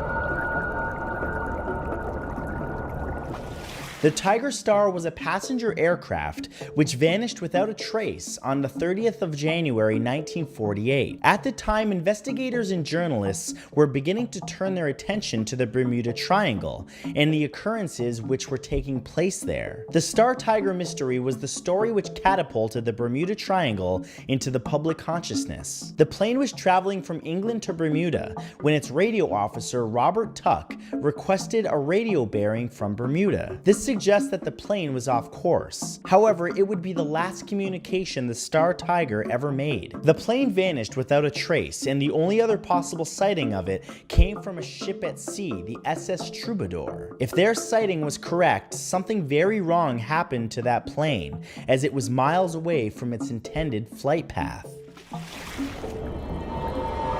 Number 9 is the Sylvia L. Assa. In 1976, a 179-meter ship bearing the name Sylvia L. Assa became the subject of one of Bermuda Triangle's greatest mysteries. The cargo ship was carrying 37 passengers, along with a large cargo of iron ore. The ore was being shipped from Brazil to Philadelphia, but unfortunately this route took the Sylvia S. Assa into the Bermuda Triangle, from which it would never return. No one is certain when the ship vanished, but when the company which owned the Sylvia L. Assa asked the Coast Guard to search for it, only a few pieces of debris were found, including a lifeboat which had not been deployed by hand. Reporting in the New York Times, a Coast Guard spokesperson observed the biggest mystery of all: a ship that size would not sink quickly. The crew should have had time to message for help, but were silenced by this tragic mystery. Number 8 is MU-2B. Some of the Bermuda Triangle's most perplexing mysteries seem distant by today's standards. However, the true horror of this region is that it continues to cause havoc each and every year. Flight MU-2B in 2017 is an unnerving example of this. This private aircraft was carrying 40-year-old Jennifer Blumen and her family. Leaving on May 15th from the Rafael Hernandez Airport in Puerto Rico, Jennifer's plane should have landed in Florida soon after to refuel, but ground staff quickly realized that the plane was missing. It took days of searching before any debris was found in the water. Even then, most of the plane had vanished. What perplexed investigators most was that there was no evidence of pilot fault, mechanical failure, or bad weather conditions, leaving many to speculate purely on the destructive influence of the Bermuda Triangle itself. Number 7 is Flight 19. On December 15, 1945, the Bermuda Triangle's most famous disappearance occurred. 5 torpedo bomber planes vanished while on a training mission in the Triangle. The bombers were carrying 14 airmen, and at the time, they were being led by Navy Lieutenant Charles Carroll Taylor. Radio transmissions from the aircraft indicated that their compasses had stopped working for an unknown reason. The crews were unable to find their bearing, and the last transmission was Taylor giving the order that all 5 planes should ditch in the water at the same time. The planes were never found. Adding to this tragedy, a search plane exploded in the air while searching for Flight 19. Both Flight 19's disappearance and the search plane's explosion remain unexplained to this day. Number 6 is SS El Faro. The SSL Faro was a huge 240-meter-long cargo ship which departed from Jacksonville, Florida in September of 2015. The ship was carrying 33 crew along with 390 shipping containers and 290 vehicles. As the ship entered the Bermuda Triangle, a large storm front swept into the area. However, a ship this large should have been able to contend with such storms, which are common to that region. The malevolence of the triangle soon made itself known as the storm was transformed into a Category 3 hurricane. The captain of the SSL Faro sent a message to land saying that they had lost power and that they were taking on some water and that they had everything contained and under control. After that, the radio fell silent. Subsequent scans of the open water show that the ship is now sitting in darkness on the ocean floor and even looks intact. Number 5 is the USS Cyclops. America has created one of the most powerful navies in human history. But this military and technological might is nothing compared to the insidious powers at the heart of the Bermuda Triangle. Case in point is the disappearance of the USS Cyclops. In 1918, the Cyclops disappeared while traveling between the West Indies and Baltimore. At the time, it was the largest ship in the US Navy and feared by any foolish enough to do battle with it. With over 300 people on board, the Cyclops sent its last message from deep within the triangle. It simply said, "Weather fair, all well." Like many triangle disappearances, whatever happened to the Cyclops stopped her crew from ever sending an SOS. The official report by the US Navy ended by saying, "The disappearance of this ship has been one of the most baffling mysteries in the annals of the Navy." Number 4 is the unknown light. Not all Bermuda Triangle mysteries revolve around strange disappearances. There are other bizarre puzzles out there in the depths still waiting to be explained. One of the most interesting is the mystery of the unknown light. Throughout the history of the Bermuda Triangle, many sailors and aircraft pilots have been dazzled by a strange spectral light which appears both above and underneath the water. Many have connected the strange lights to UFO phenomena. The most famous witness to this was Christopher Columbus himself. In 1942, Columbus and his crew sailed through the triangle and saw an earthly light spinning in the sky above, and what looked like a gigantic candlelight floating up and down the surface of the sea, where there could be no fire. What this light is, no one knows, but seafaring myths say it appears before disaster. Number 3 is DC-3. The 1940s was the first decade where the world began to truly tremble at the thought of passing through what some have called the Devil's Triangle. Since the disappearance of DC-3 flight 50 miles from Miami in 1948, investigators have attempted to find any wreckage which could explain what happened to the plane. The last message sent by the plane was by the pilot Robert Lindquist, who asked ground control for some landing instructions. After that, the radio went silent. What's so mysterious about this case is that it involved a bizarre radio anomaly. The message that Robert Lindquist sent was not received by Miami, but instead was heard over 600 miles away in New Orleans. This has led many to contemplate the strange space-bending properties of the airspace above the triangle, and some suggesting that the triangle contains a tear in reality. Number 2 is the Great Isaac Lighthouse. Most people associate the Bermuda Triangle with what happens to those traveling through its air and water. However, there are reports of bizarre instances on land inside the triangle as well. The best example of this is the Great Isaac Lighthouse mystery. On August 4th, 1969, the Great Isaac Lighthouse on a small island in the Bahamas was found to have been recently abandoned. It should have been manned by 2 lighthouse keepers, but both had vanished during a storm. A number of other strange occurrences have been documented there, including unusual sounds which are heard during a full moon, and the apparition of a shipwreck victim known as the Grey Lady, who is said to haunt the island looking for her child. The infant was alive and well and was taken from the shipwreck to a safe location, but the apparition is said to wail and scream regardless. And number 1 is the Sulphur Queen's disappearance.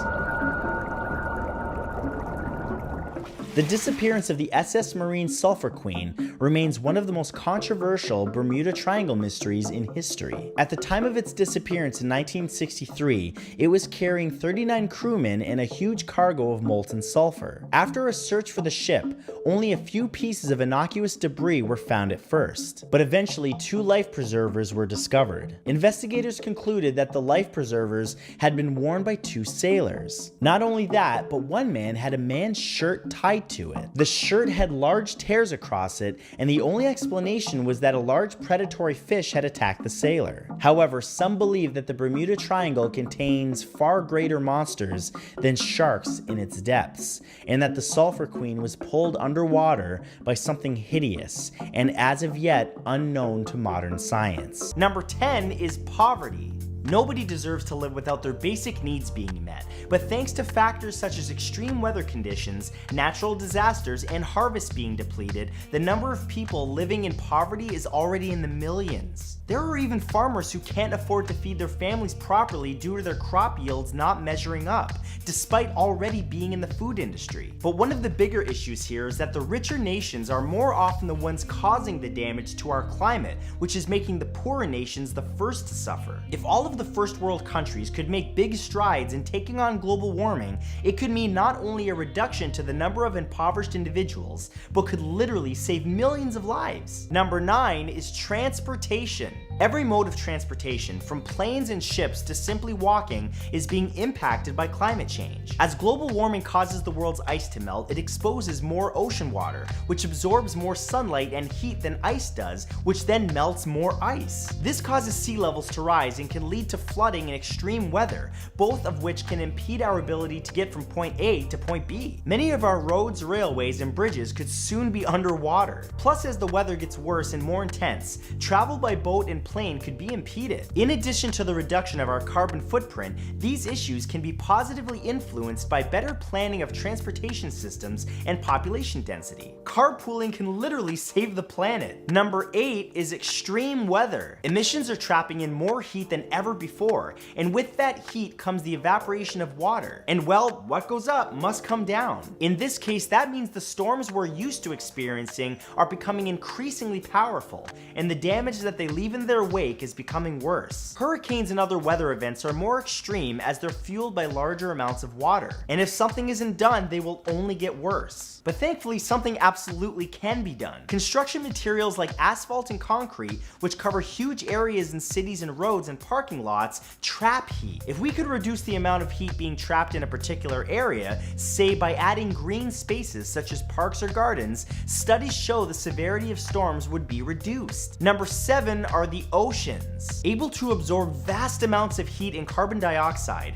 our oceans provide an unmatched buffer to climate change, but this ability is being rapidly compromised. An estimated 17.6 billion pounds of plastic materials is added to the Earth's marine environment from land-based sources every year. That's about the same as dumping a garbage truck full of plastic into our oceans every minute. Exposed to the sun, those materials release CO2 when they break down, adding more of it to the water and increasing acidity. Since the Industrial Revolution, the acidity of the world's oceans has risen over 30%, which is largely in part due to rising carbon dioxide emissions. You yourself can help slow the destruction down simply by avoiding plastic straws, cutlery, and bags, and switching to sustainably sourced wild seafood. Number 6 is health and mental health. Believe it or not, a positive impact on global warming could also mean a positive impact on your physical and mental health. Our well-being may be directly affected by climate change, and not just through our exposure to increasingly devastating natural disasters,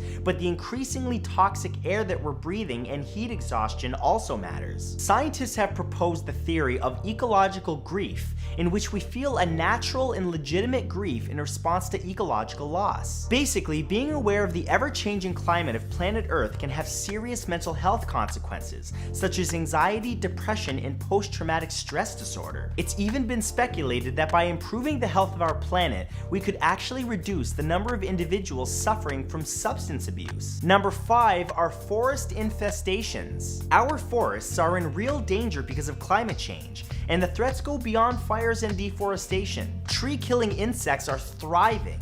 their numbers growing faster than ever due to longer summers and milder than normal winters. Plus, their food sources, trees themselves, are losing precious defense mechanisms as prolonged droughts drain them of their needed resources. Though it may seem like it's just giving the insects a bigger food source, a real way to make a positive change is to plant more trees. Investing in carbon capture and storage strategies will bring down the amount of carbon in the air. Lower CO2 levels means fewer droughts affecting the health of our trees, and less warm months for insects to thrive in. Winter may be cold, but it's necessary for our planet's ecosystem. Number 4 are wildfires. Every year, wildfires are causing billions upon billions in damages across the globe, and alarmingly, it's only getting worse. Droughts and higher than normal temperatures attributed to greenhouse emissions have caused trees to become drier, making them easier to ignite and burn. With all that smoke being created, our air quality is being compromised. Trust me, I live in LA. I know. Even if you live on the opposite side of the world from a colossal wildfire, your health can still be affected. See, we're all connected. What happens over here can spell disaster for others over there. But that also means those of us over here can help too. By focusing on reducing your carbon footprint, you can slow down the speed in which our planet is heating up, thus reducing the devastation that wildfires cause. Number 3 is pollution. Our continued dependency on fossil fuels has left the Earth more toxic than it's ever been. However, climate change is causing pollution in more ways than you might think. The warmer the atmosphere becomes in polluted areas, the more ground level ozone or smog is created, which can cause asthma attacks through irritation of the lungs of those who breathe it in. Meanwhile, truly drinkable water is becoming scarcer as global warming causes freshwater sources to increase in temperature, meaning the amount of bacteria and other disease-causing agents also increase. With a larger move towards alternate energy sources such as solar panels and wind turbines, we can push climate change back, albeit slowly, and allow our population to thrive in clean air while drinking clean water. Number 2 is nutrients in food. Providing food for an expected population of 10 billion people by the year 2050 is going to prove truly challenging. Rising carbon dioxide levels are sapping nutrients from our food, which means a reduction in the amount of iron, protein, and key vitamins and zinc present in our basic grains and legumes. This also affects our meat and dairy, as every animal in the biosphere depends on plant consumption for nutrients. Even foods grown organically today are largely inferior to the foods our ancestors ate. But not all is lost. Farmers across the world have adopted regenerative practices to restore health to the soil by minimizing their ground disturbance and planting a wide range of crops in complex rotations, thus improving soil structure. Coupled with a reduction in carbon dioxide, we could see improvements in the very near future. And number 1 is agriculture. Imagine waking up tomorrow to find that there's no food left for you, your loved ones, or for anyone else on the planet. Well, though it won't obviously happen overnight, this scenario could become a bleak reality sooner than you think. As weather patterns shift and water supplies become unreliable, obviously so does too our ability to grow food or provide any to livestock. Crop yields are also affected by disease, insects, and weeds, all of which can become much more of a problem if nothing's done about climate change. However, one of the biggest ways to reduce this swiftly growing problem is to focus on food we've already harvested. If food waste can be dramatically reduced, then we'll see a positive shift in our edible resources. Of course, for real change, bigger things need to be done, but hey, that's something that you can do. So as you can see, there's a lot of hope. Please visit the link in the description and read the Gates annual letter for 2020. This year, Bill and Melinda Gates are sharing reflections on some of the big risks that they've taken in global health and education over the last 2 decades of their foundation. They also touch on why they'll continue making big bets on climate change and gender equality in the next 2. It's possible to swing for the fences. Taking big risks are often most useful with issues that won't go away on their own. Opportunities pave the way for future progress. Number 10 is stay up to date on world events.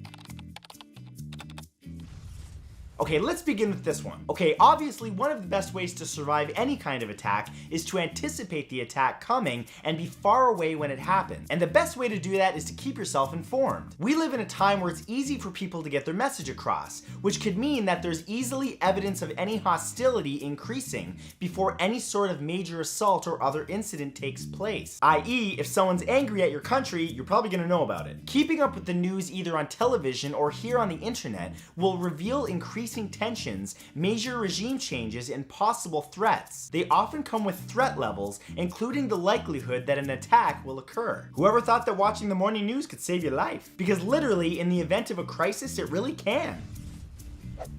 Number 9 is ignore the fireball. When a nuclear bomb explodes, the effects on the world around it are so powerful and world-changing that nobody could really be faulted for taking a moment to witness what could likely be the only mushroom cloud that you will ever see in person. But while you're pausing to lay eyes on that devastating beauty is rapidly coming for you. Even if you're 5 kilometers away from ground zero, you'll probably only have around 15 seconds before the heat wave hits you, and 22 to 25 seconds before the shock wave turns everything around you into debris, so you better act fast. Additionally, the fireball is incredibly intense and should not be stared at. It's bad for your eyeballs. Like viewing a solar eclipse without proper protection, looking at the blast's light can cause blindness, and your ability to see is vital to getting to safety.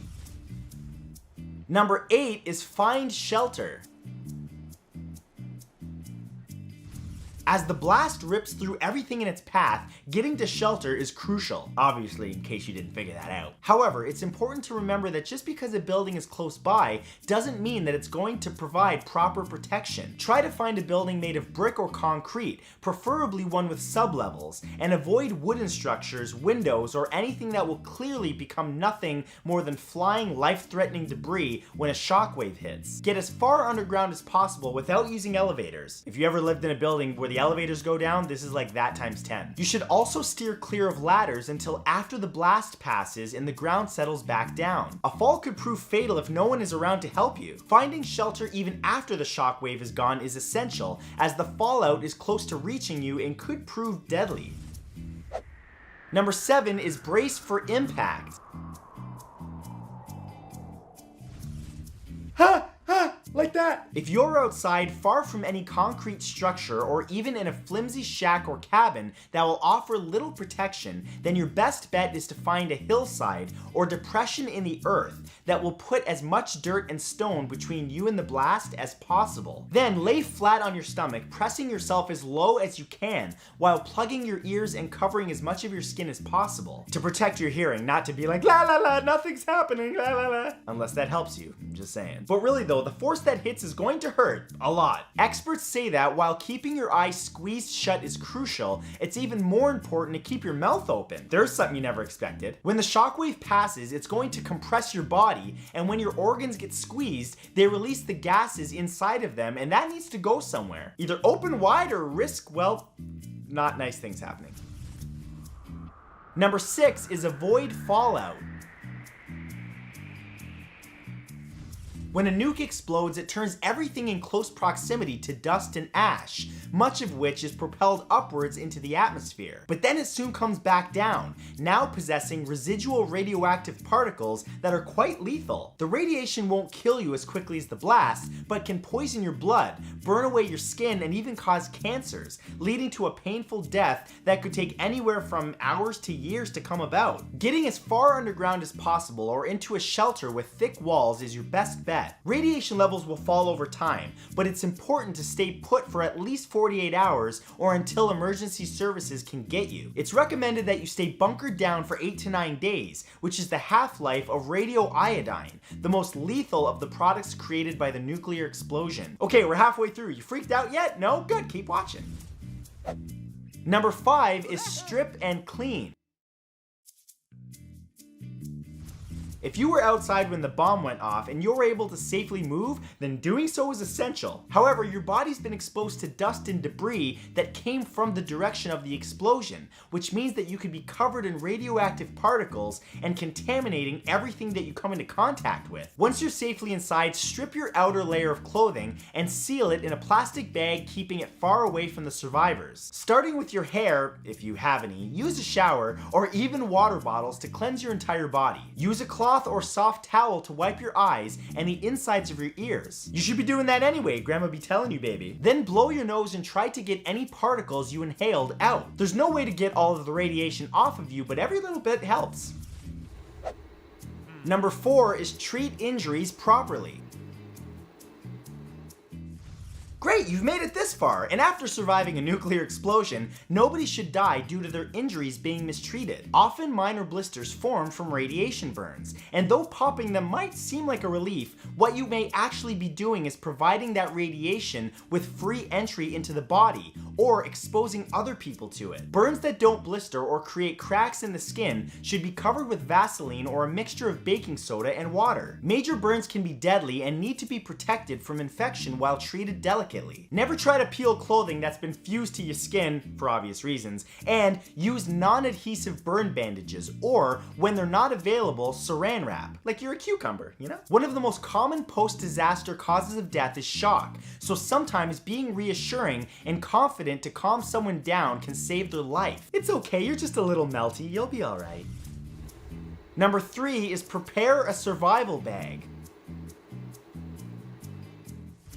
As with many potential crisis situations, having an emergency kit is a great idea. In fact, every family member having one is far from overkill as long as you're not carrying too much. That survival bag should include enough non-perishable food and water for up to 8 days, a multi-tool to open cans and to cut with, a basic first aid kit, a whistle, garbage bag, saran wrap, duct tape, a flashlight, a radio, wet wipes, and if needed, 8 days worth of prescription medication. Did you catch all that? Keep this kit in a place where it's easily accessible should a disaster strike, and have it out and ready if there's a threat announced. It's obviously best to stock any emergency bunker, basement, or other shelter with these items, but you never know when it will be necessary to just flee, so having a good emergency survival bag can be vital.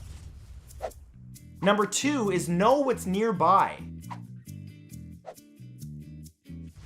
If a nuclear attack has occurred, or if it's been announced that one is imminent, how well you know the area that you're in could be a factor that determines if you make it out alive. Many people are so busy worrying about getting out of major metropolitan areas that they neglect to think about the place that they're headed to or what's there. Any sort of attack like that can cause terror, but if the country under attack is from another nation, the targets will more likely be defensive installments, such as nuclear silos and air bases, or needed resource providers like power plants or petroleum refineries. Simply killing civilians won't push the enemy's agenda, but crippling the area's ability to protect itself would. So knowing what's around your home and heading in the target-free direction is essential to your survival. Oh, and also side note, make sure you load up on Twinkies. They never go stale, and you could eat them 100 years from now. And number 1 is have a plan today.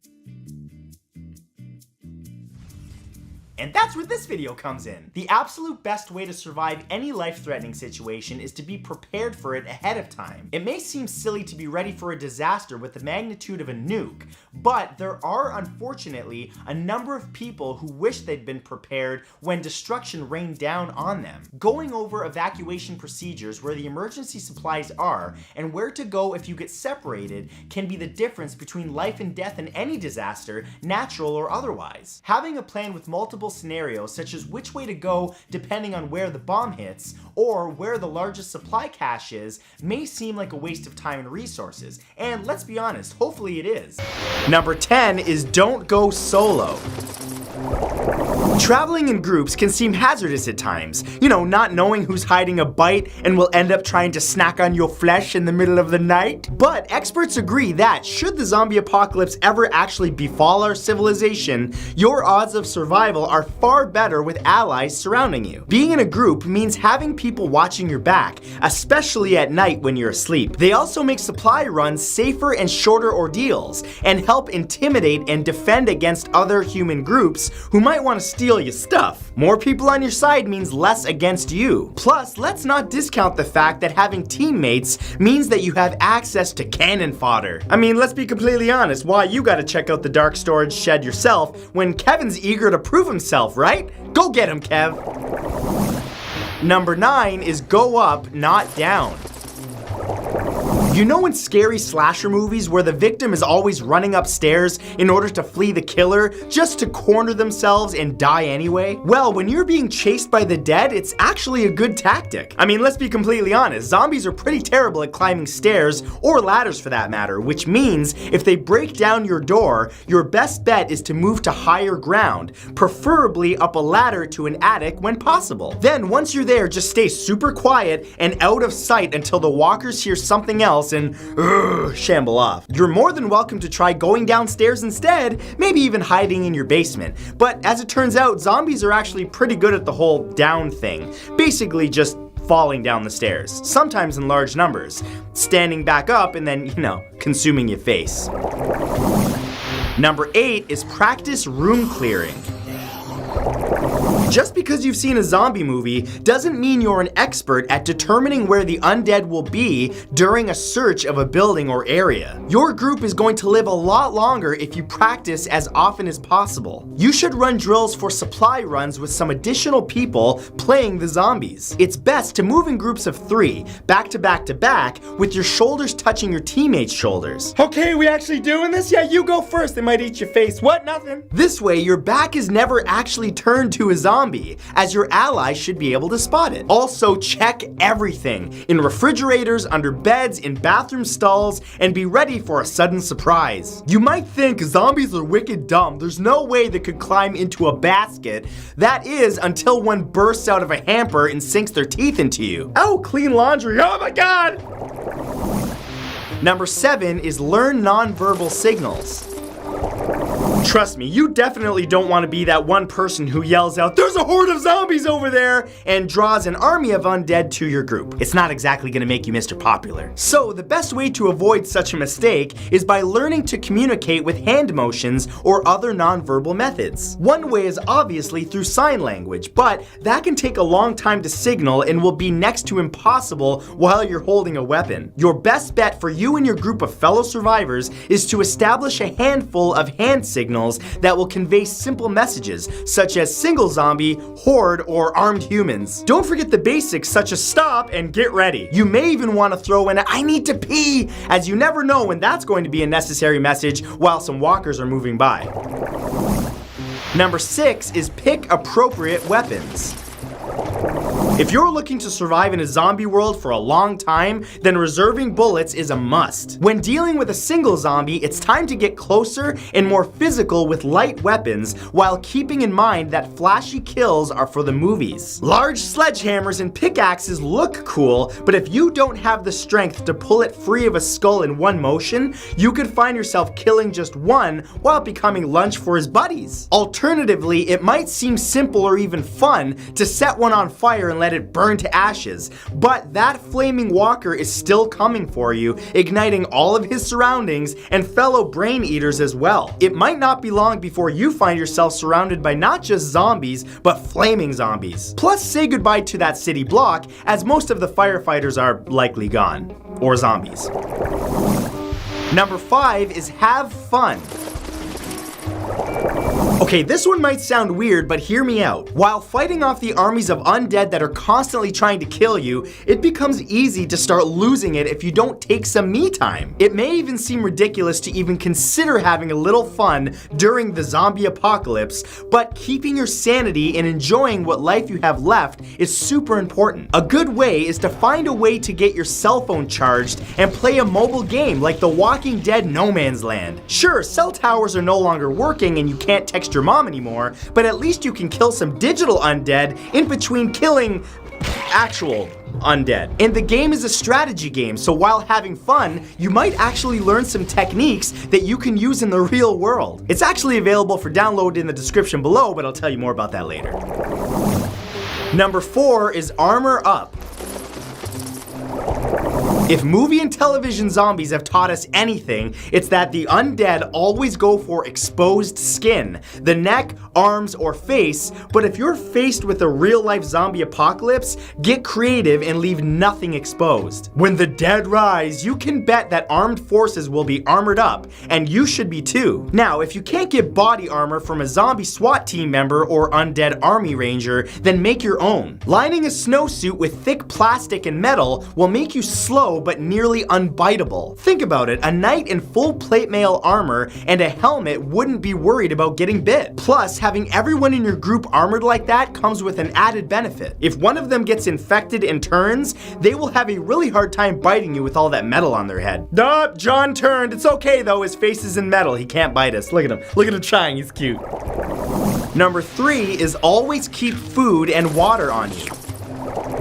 I don't don't mean literally cover yourself in food and water, I mean keep some around you, in case that wasn't clear. As long as there are hungry zombies roaming around, you should never go anywhere without a survival bag, the most important contents being a few days worth of food and water. If you find yourself pinned down and hiding from a horde of walkers, unless something draws their attention away, they could be loitering in the vicinity for a long time, which means that you're stuck in that crawl space, on top of that truck or underneath the dumpster with no means of sustaining yourself. That is, unless you've taken this advice and can nibble quietly on rations. Plus, ain't nobody got time to be hangry. It's a good idea to have an emergency bag by your side at all times, especially when you sleep. You never know when you'll only have a few seconds to rush to safety, and how long you survive in that safe place is directly related to how prepared you are. Number 2 is get in shape. Okay, zombies are coming after me. Okay, I got this, don't worry. There's no telling when the undead uprising will commence. It could be 10 years from now, 1 year from now, or tomorrow. So why not start preparing for it today? When the walkers start, walking, you should be ready to run. Use this as an excellent exercise to get in better shape. Pumping some iron and increasing your strength and endurance will help you take out the brain eaters more efficiently. Remember, you need to be able to pull a weapon out of a skull to be effective. You don't want to be like, oh god, they're coming, oh god, no! Add in some cardio to be sure you're fast on your feet and be able to dodge whatever hellish thing will be inevitably jumping out at you. You know what they say about zombies, you don't actually need to outrun the horde, you just need to be faster than the guy behind you. And number 1 is start preparing now. The number 1 best way to survive a zombie apocalypse is to be ready for it. The Center for Disease Control has created a real list of what you'll need. It includes food and water, emergency first aid supplies, hygiene products like soap and bleach, blankets, dry clothes, tools, and copies of your important personal documents. You know, in case you need to do some faxing or something. They even recommend keeping at least a week's worth of prescription medications aside so you don't have to race to the pharmacy in zombie traffic. It may seem silly to get ready for such an event, but these things will also prepare you for other more natural disasters. There's no real way to be truly ready to handle your friends and loved ones being turned into mindless, undead beasts bent on devouring your face, but you can at least gas up your chainsaw, you know, just in case. Number 10 is Hurricane Katrina. Hurricane Katrina, one of the worst natural disasters in recent history, started as a tropical storm over the Bahamas on August 24th, 2005. In just a few days, Katrina got stronger and stronger and spread across the Gulf of Mexico. And by the 28th, the hurricane reached its peak as a Category 5 storm, with winds reaching up to 282 kilometers per hour. New Orleans water levees broke due to the force, causing flash flooding that put 80% of the city underwater. It's estimated that 15 million people were impacted by Katrina, whether they had to evacuate or lost their homes or worse. The total death toll was 1,833, with most of them being seniors, but 705 people are still considered missing. There was $81 billion in property damage, but the total economic impact was $108 billion, making Katrina the costliest hurricane to ever hit the United States.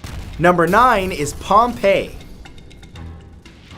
Pompeii was founded in either the 7th or 6th century BC. This ancient city is located near Naples, Italy, and was built near the base of Mount Vesuvius, a massive volcano that's still active today. In August of 79 AD, Vesuvius erupted, spewing hundreds of tons of volcanic ash into the atmosphere and burying its 11,000 residents. Over time, the city was forgotten, but it was rediscovered in 1748. When the site was excavated, it was discovered that the city and many of its inhabitants were nearly perfectly preserved. It's believed that the eruption happened on August 24th, just one day after Volcanolia, a festival to celebrate the Roman god of fire. Morbidly, most people would have suffocated to death from the ash, which would have fallen for nearly 6 hours. It covered the city in 12 layers of volcanic ash and rock, totaling 25 meters deep.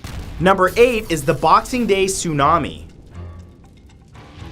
The Indian Ocean earthquake struck on December 26, 2004 off the coast of Indonesia. It only lasted 10 seconds, but it registered at a staggering 9.3 magnitude, making it the third largest earthquake ever recorded. The force caused the entire planet to vibrate and had the energy of 23,000 Hiroshima-sized atomic bombs. What made it so devastating was the tsunami that followed. The wave hit most coastal landmasses and bordered the Indian Ocean, reaching over 12,875 kilometers from its epicenter. Although some survivors reported seeing animals fleeing in the minutes before the tsunami hit, the lack of an emergency warning system meant that many people were caught off guard by the wrath of the waves, some of which were reported to be 30 meters high. The final death count was estimated to be 200,000 to 300,000 people. Number 7 is the Bhopal gas tragedy. On December 2nd, 1984, Union Carbide India Limited, a pesticide plant in Bhopal, India, suffered a horrible disaster in which over 45 tons of poisonous gas was released into the air. Over 16,000 people lost their lives, some during the accident and many more in the months following it. Over 558,000 people suffered injuries such as blindness, organ failure, respiratory illnesses, and even neurological damage. And afterwards, children born in the area suffered birth defects, and many were stillborn. The cause of the accident has never been verified, with many claiming poor valves and unsafe working environments, while others claim the plant was sabotaged. But regardless of how the toxins escaped the facility, the toll it took was unheard of, and it remains the worst industrial disaster of all time. Number 6 is the Bola cyclone. On November 11th, 1970, the tropical Bola cyclone hit East Pakistan, now known as Bangladesh, before it struck West Bengal, India, on November 12th. Earlier in November, it had started as a tropical storm over the Pacific, before moving over the South China Sea and the Malay Peninsula. The storm had seemed to completely die down until the 10th, when it picked up speed and started to move north. Winds reached up to 185 kilometers per hour and caused massive flooding. It's no surprise that the devastation was vast. It destroyed 85% of homes in the region, and entire villages were destroyed in the storm surges, costing $490 million in damages. It's estimated that over 500,000 people lost their lives to the Bola cyclone. As of today, it still remains the deadliest tropical cyclone in recorded history. Number 5 is the African drought. From 1981 to 1984, 20 nations across Africa saw a severe drought, leading to a devastating famine. The worst hit area was the Sahel region. The area has always been prone to drought, but recent studies blame its severity on factory operations in the northern hemisphere. In the 60s and 70s, factories in North America and Europe were burning coal, which released large amounts of aerosols and sulfur dioxide into the air. This cooled the atmosphere and shifted rain patterns, meaning rain never reached the Sahel region. Scientists found that rainfall was reduced by up to 50%, and rivers and lakes that were relied upon for cultivating farms completely dried up, causing crops to die out and livestock to starve. Entire families were left without any income and thousands without food, causing 20,000 deaths monthly. Number 4 is the storm of the century. The storm of the century struck on March 12, 1993. At its peak, it stretched all the way from Central America to Canada. It began in the Gulf of Mexico, but as it moved north, the extreme differences in temperatures caused it to intensify. Heavy thunderstorms first hit Texas, and high winds led to tornadoes in Florida. Its strength was the equivalent to a Category 3 hurricane, leading to its nickname, the Snowicane. Major cities like Washington, New York, and Philadelphia came to a complete standstill as the storm dumped over 1.5 meters of snow in some areas before it turned into sleet, and high winds caused mountainous snowdrifts to form. By the time the storm passed on March 15th, over $6 billion in damages had accumulated. 10 million homes were without electrical power, and 318 people were killed. Number 3 is Chernobyl. On August 26, 1986, one of the reactors at the Chernobyl nuclear power plant went critical, exploding and sending more than 5% of the radioactive core's insides into the atmosphere. While only 2 people were killed in that explosion, more than 28 others lost their lives within a few weeks due to their exposure to radiation, followed by at least 19 others between 1987 and 2004. But that's not even counting those that lost their lives to cancers caused by the increase in radiation. Easily the worst nuclear power plant disaster in history, the meltdown occurred due to flaws in the reactor's design and a staff that were unqualified to operate it, let alone handle an issue of that magnitude. Over 116,000 people were evacuated from the region, and it's estimated that the area surrounding it won't be habitable for at least 20,000 years. Number 2 is the San Francisco earthquake and fire.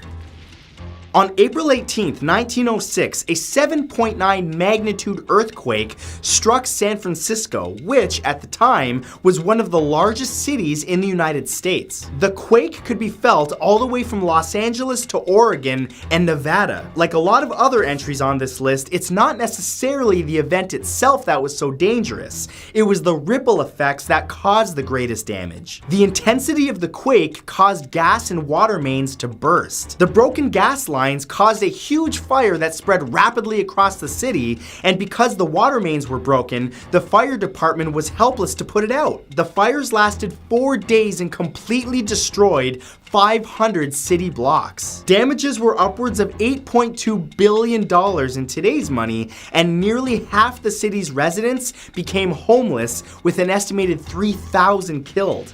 And number 1 is the Krakatoa volcano.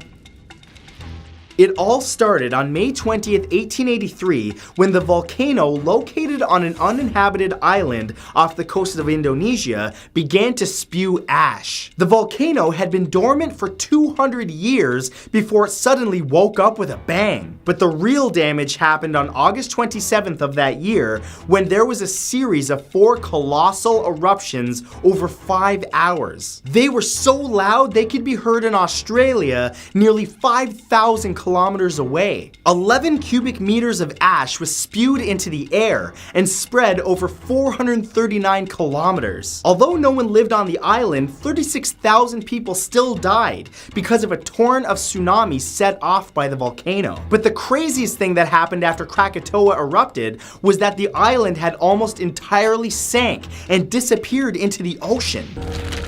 Number 10 is the fluoride mafia. A popular New World Order conspiracy theory is that fluoride is in the water supply purely to create a docile population. This is perpetrated by a shadowy organization known as the Fluoride Mafia. This includes everyone from popular food and beverage companies to industrial corporations. Countries affected by the use of fluoride in the water supply include the United States, Canada, Australia, and the United Kingdom. Fluoride was first put in the water supply in the 1950s. The official story is that it protects our teeth from developing cavities. However, conspiracy theorists believe that the fluoride slowly accumulates in the body and eventually sedates the brain. That means everyone drinking tap water becomes more passive and open to the New World Order's nefarious schemes. Number 9 is the black helicopters. In the 1970s, people started noticing strange black helicopters in the sky. These helicopters are the subject of a New World Order conspiracy theory. Initially, the helicopters were linked to other conspiracy theories, such as UFOs and the Men in Black, but over time, conspiracy theorists proposed that the black helicopters carry federal and United Nations agents. These agents are from a shadowy arm of the New World Order. Their job is to enforce New World World Order policies, and many within the militia movement throughout the United States believe that these black helicopters are part of a vast network which will be used by the United Nations to seize control of the United States at an opportune moment. There are even some that believe that they resemble descriptions in the biblical book of Revelations, which describes locust-like creatures descending from the air. Number 8 is Flight MH17.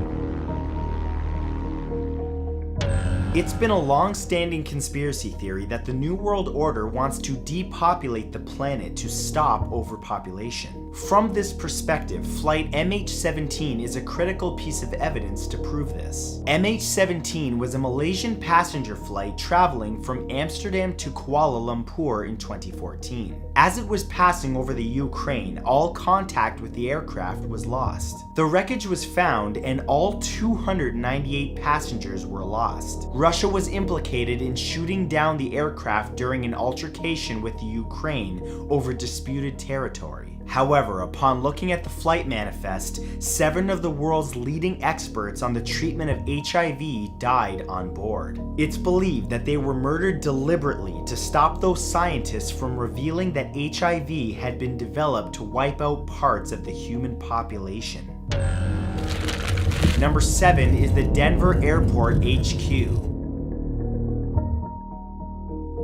Some people believe that yes, the Denver airport is connected to the New World Order. The design of the airport contains strange hints at its dark origins. While many focus on the 9.7-meter horse statue with red eyes which killed its creator during construction, it's the murals which are the most disturbing. Though some have been removed, one showed a Nazi officer wearing a gas mask, another with children sitting around a knife, and finally another using Egyptian iconography. To add to that is the fact that a plaque states that the airport was built by the New World Airport Commission, an organization which doesn't actually exist, and that the runways are laid out to look like a swastika. It would appear that Denver Airport is actually a test of sorts by the New World Order. Why that is, nobody knows, but some speculate that the headquarters for the organization could actually be found underneath the airport.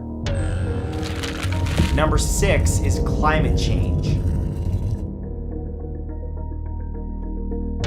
Another way for the New World Order to control population is through deliberate climate change. Many believe that the New World Order possesses the technology to alter the weather in such a way that they can cause both temporary and long-term climate change, resulting in famine, war for resources, and flooding. This allows the NWO to manipulate world affairs while profiting from investing in the rebuilding of infrastructure after these events. One theorized way for them to control climate is through the technology developed by the Defense Advanced Research Projects Agency, or DARPA for short. Conspiracy theorists believe that the US-led DARPA has the ability to alter weather and cause earthquakes using radio waves transmitted into the ground or air. Number 5 is New World Aliens. It's been suggested that the New World Order is either comprised of or controlled by an intelligent alien race. From cover-ups of a crashed alien spacecraft at Roswell to the secretive testing of advanced aircraft at Area 51 in Nevada, the US government and others have been implicated in covering up the existence of extraterrestrials. Some believe that this is because the NWO is somehow connected to these advanced species. Fascinating clues throughout history may indicate that a powerful extraterrestrial society has been orchestrating the development of our own race from when we first evolved as a species and walked on 2 feet. But for what purpose, nobody knows. Number 4 is mind control.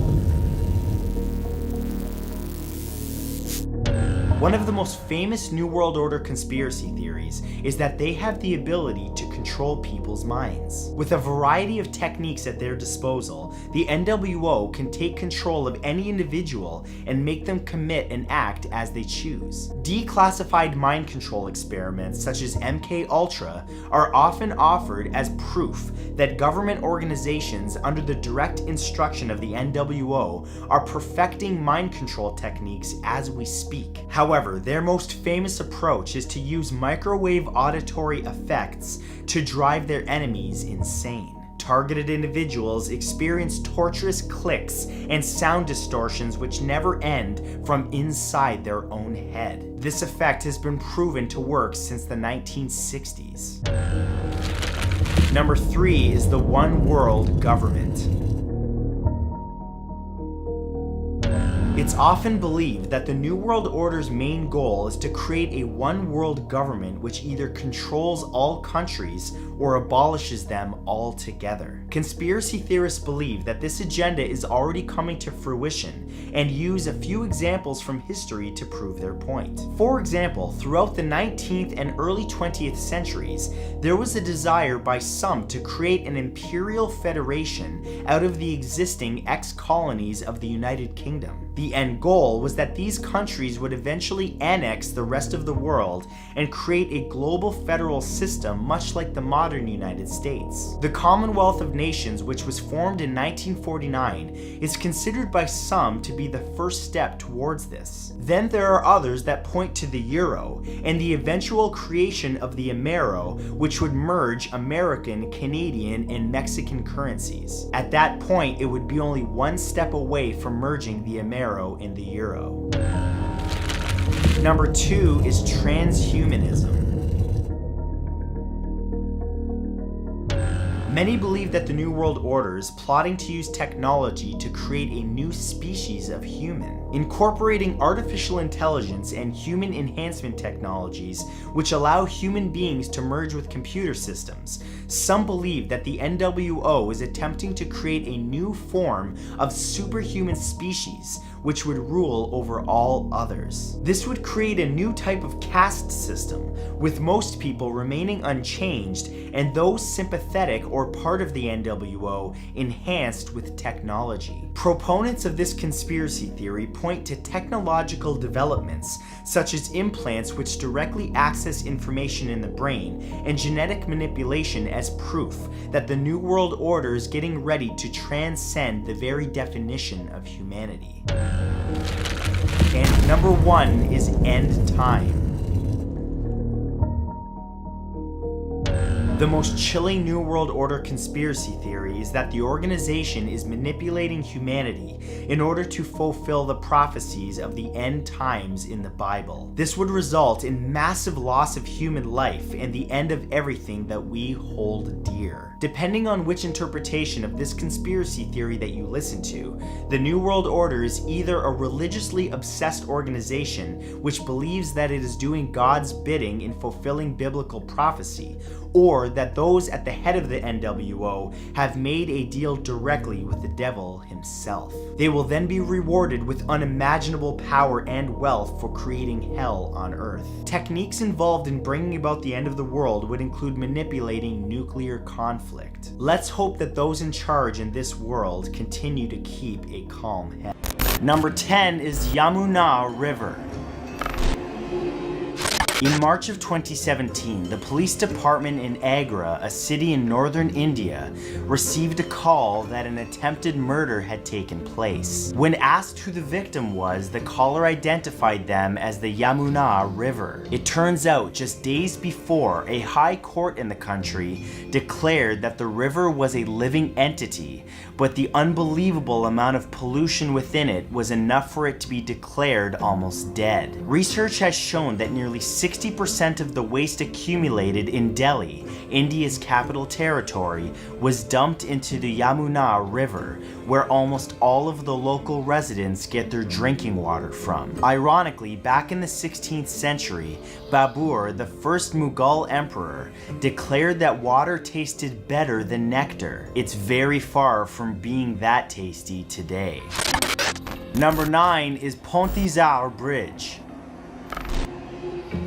Located in Paris, France, the Pont des Arts is a pedestrian bridge that connects the Louvre with the River Seine's southern bank. For many years, a tradition has been in place where couples come to the bridge and attach a padlock or combination lock to the side of its railings as a symbol of their undying love for one another. But while one lock might not be too heavy, tens of thousands certainly are. Regardless of how it started, the romantic tradition eventually became a hazard, as the weight of the locks surpassed 45 tons. The strain on the bridge led to railings bending and breaking, which caused the Paris government to step in. After requests to stop the tradition fell on deaf ears, they had all of the railings, locks included, removed and replaced with more solid walls, covered in, of course, lock-themed graffiti. Number 8 is the Mzimbazi River. When your basement floods, it's a huge inconvenience, but imagine if the water brought with it toxic substances and even piles of trash. That's the kind of inconvenience that plagues those who live along or near the Mzimbazi River in Tanzania, which has basically become the means of garbage disposal over the last several years. When the rain season hits, people have to put up with floodwaters entering their homes, bringing with it the waste that they and their neighbors recently threw away, along with disease-causing bacteria, which has many in the area stricken with various illnesses. What's worse is the rising population has led to even more garbage accumulating, and a larger strain on the limited and still polluted drinking water that's available. Number 7 is the Pacific Trash Vortex. When it comes to pollution in the sea, few stories are as gripping as the floating trash island that's apparently navigating the waves in the Pacific Ocean while gathering up more and more garbage to add to its mass. A mass which has already surpassed the size of Texas twice. A massive problem in the North Pacific. Dubbed the Pacific Trash Vortex, the pollution in this area, which includes microscopic toxins, dangerous chemicals, and non-dissolving plastics, is trapped there due to the rotating currents. The marine life in the region has been severely affected, with many species mistaking certain pollutants as food, while others simply come into contact with contaminants. Number 6 is the Dampier Rock Art Complex. Stretching from northwestern Australia into the Indian Ocean, the Dampier Rock Art Complex is made up of 2,500 archaeological sites containing over 1 million engravings that date back over 10,000 years. This incredible place is full of cultural records, which many believe include those of the first human beings to ever settle in the area. However, this historically significant collection is being threatened from multiple sources, including industrial expansion and greenhouse gases. Already, it's estimated that 20% of the drawings have been permanently destroyed by dust and debris caused by construction, in addition to damage from acid rain caused by pollutants those facilities are putting into the air. So much of history has been lost, and if nothing more is done, a lot more to follow. Number 5 is the Riachuelo Basin. Every single individual on Earth deserves clean water to drink and bathe in, but when 3.5 million people live around a water source, you'd expect it to be respected and kept clean, right? Unfortunately, that's not the case in Argentina, where the banks of the Riachuelo Basin house thousands of factories and around 42 garbage dumps. It's estimated that the water that flows into the basin contains the runoff from nearly 15,000 industries and around 60% of the 20,000 people who live in the area. These people live in zones that have been deemed unsuitable for human habitation. Respiratory illnesses, cancers, and other diseases have devastated the population. Though cleanup efforts were announced, government corruption and the misappropriation of funds have brought them to a standstill. Number 4 is the Boeng Kak Lake. What was once the biggest and most essential urban wetland in Cambodia, the Boeng Kak Lake was a popular tourist destination where visitors could fish, swim, or even just watch the beautiful sunsets that it offered. That is, until pollution became an issue, and then the federal government stepped in and accepted money in return for its destruction. In the early 90s, as lakeside living became popular, the waters became a dumping ground for people's garbage. But rather than clean it up, in February of 2007, a lease agreement to the tune of $79 million was reached between Cambodian officials and the construction company that wanted to build a city center that they promised would be known as the Pearl of Cambodia. Gradually, the company filled the water with sand, and it's little more than a puddle today. Number 3 is Lake Karachay. Located in the southern Ural Mountains in eastern Russia, Lake Karachay used to be a beautiful place for a number of creatures, until it suddenly became a dumping ground for, of all of things, nuclear waste. In the late 1940s, Mayak, one of Russia's biggest nuclear weapons factories, was built and began secretly dumping its waste in the water until it was declassified in 1990. So many accidental and deliberate nuclear waste disposals have occurred in Lake Karachay that experts at the World Watch Institute in Washington, D.C. have declared it to be the most polluted spot on the planet. The waters are so radioactive that a person can get a lethal dose of poison by spending less than 30 minutes waiting in them without protection. Definitely not somewhere that you'd like to take a dip. Number 2 is the Great Barrier Reef.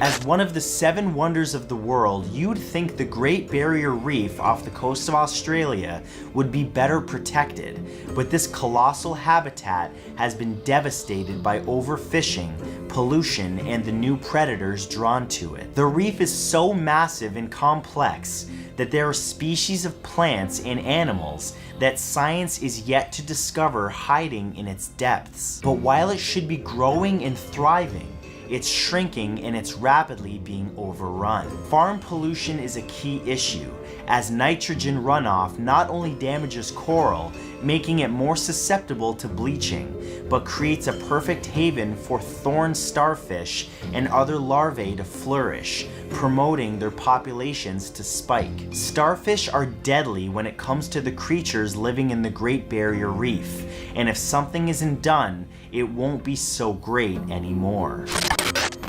And number 1 is Earth's orbit. Who would have thought the most polluted place human beings are responsible for might not be on planet Earth at all, but instead floating around it? Referred to as space junk or space debris, the garbage floating around in the Earth's orbit includes old satellites, spent rockets, and even frozen coolant. On July 5th, 2016, United States Strategic Command revealed that they were tracking over 17,852 artificial objects orbiting our planet, and that's just the stuff that we can track. A number of artifacts are too small to be located, but it's estimated that they number in the hundreds of millions. This has created an issue for operating satellites and space travel, as the space trash has a habit of crashing into things that pass by. There's very little that can currently be done, other than trying to protect spacefaring objects and astronauts from litter. Number 10, our supervolcanoes are becoming active. There are volcanoes known as supervolcanoes, which, if they erupted, could end the world as we know it. Worse still, it could be just about to happen. The most famous supervolcano is underneath Yellowstone National Park. This volcano covers 3,884 kilometers squared and is still active. Some experts claim that we're actually due for an explosion in the short term, which would wipe out a large chunk of North America. But it's the Campi Flegrei supervolcano in Italy Italy, which is closest to exploding. Experts believe this supervolcano is at a critical state and getting ready to erupt. When it does, it has the potential to turn Europe into a desert of ash and create a volcanic winter around the world by blocking the sun from the sky with its gas and debris. The last eruption was 39,000 years ago, and it was beyond devastating. Number 9 is permafrost is melting. A layer of frozen soil called the permafrost is melting, and it may be about to unleash catastrophe. The permafrost covers 25% of the northern hemisphere, much of that in Russia. It has remained frozen for tens of thousands of years. When it originally froze, it acted like a huge freezer, preserving everything beneath it. That includes an estimated 1,400 gigatons of plant and animal matter. As the permafrost melts, this organic material will rot, releasing more than double the amount of carbon currently in our atmosphere. Carbon stores heat in the atmosphere, and so a runaway greenhouse effect could occur. Another terrifying thought is that microbes, dormant for thousands of years under the permafrost, are about to be released into the atmosphere. We may not have the immunity to stop them. Number 8 is the doomsday clock is ticking. The doomsday clock is a symbolic device which predicts how close humanity is to the end of the world. It's been maintained since 1947 by a group of scientists and is used to warn the world of how precarious our current global situation is. Based on the pressures and challenges the world faces, the clock time is set in relation to midnight, with the stroke of 12 symbolizing the end of the world. For example, in 1991, after the Cold War ended and the threat of nuclear war diminished, the clock was set to 17 minutes to midnight. That might sound like a lot, but it's the farthest from midnight the clock has ever been set. The closest the doomsday clock has ever been to midnight was in 1953 and in 2018. Just 2 minutes to midnight. So, the clock's owners believe that because of new conflicts around the world, we are closer than ever to the end. Number 7 is water levels are rising.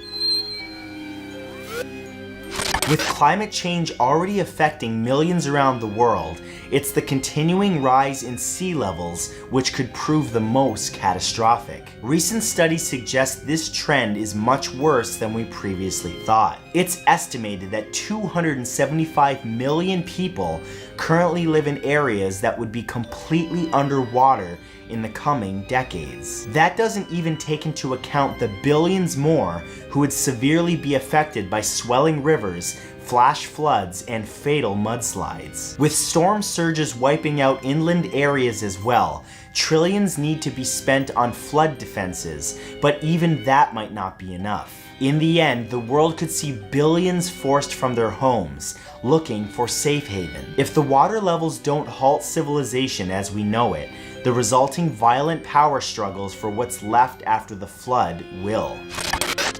Number 6 is asteroids are around the corner.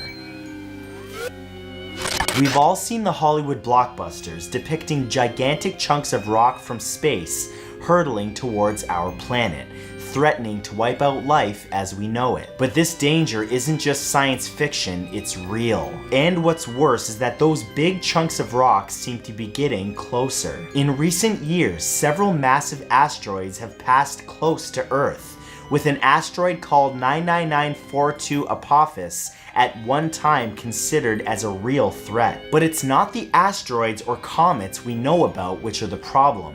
It's the ones that we can't see. If a comet or asteroid hurtled towards us from behind the sun, we wouldn't know about it until it's too late. We'd only have months to come up with a plan to stop it. And if an asteroid or comet just a few miles wide did hit our planet, well, just ask the dinosaurs what happened. Number 5 is a pandemic is overdue. Medical experts say that it's only a matter of time until we have another flu pandemic, one which could kill us all. The history of recent pandemics makes for grim reading. The Spanish flu of 1918 killed more than 50 million people. Then, the Asian flu of 1959 killed 70,000 in the United States alone and over 2 million worldwide. Just 10 years later, the Hong Kong flu of 1968 killed another million. While medical science has improved greatly since then, we're still vulnerable to another fatal flu pandemic, especially considering our reliance on air travel. A horrific flu would travel fast, and who knows how many would die before we find a cure. We're overdue for such a scenario, and we can only hope that science defeats influenza once and for all before it threatens our entire species again. Number 4 are the nukes are coming.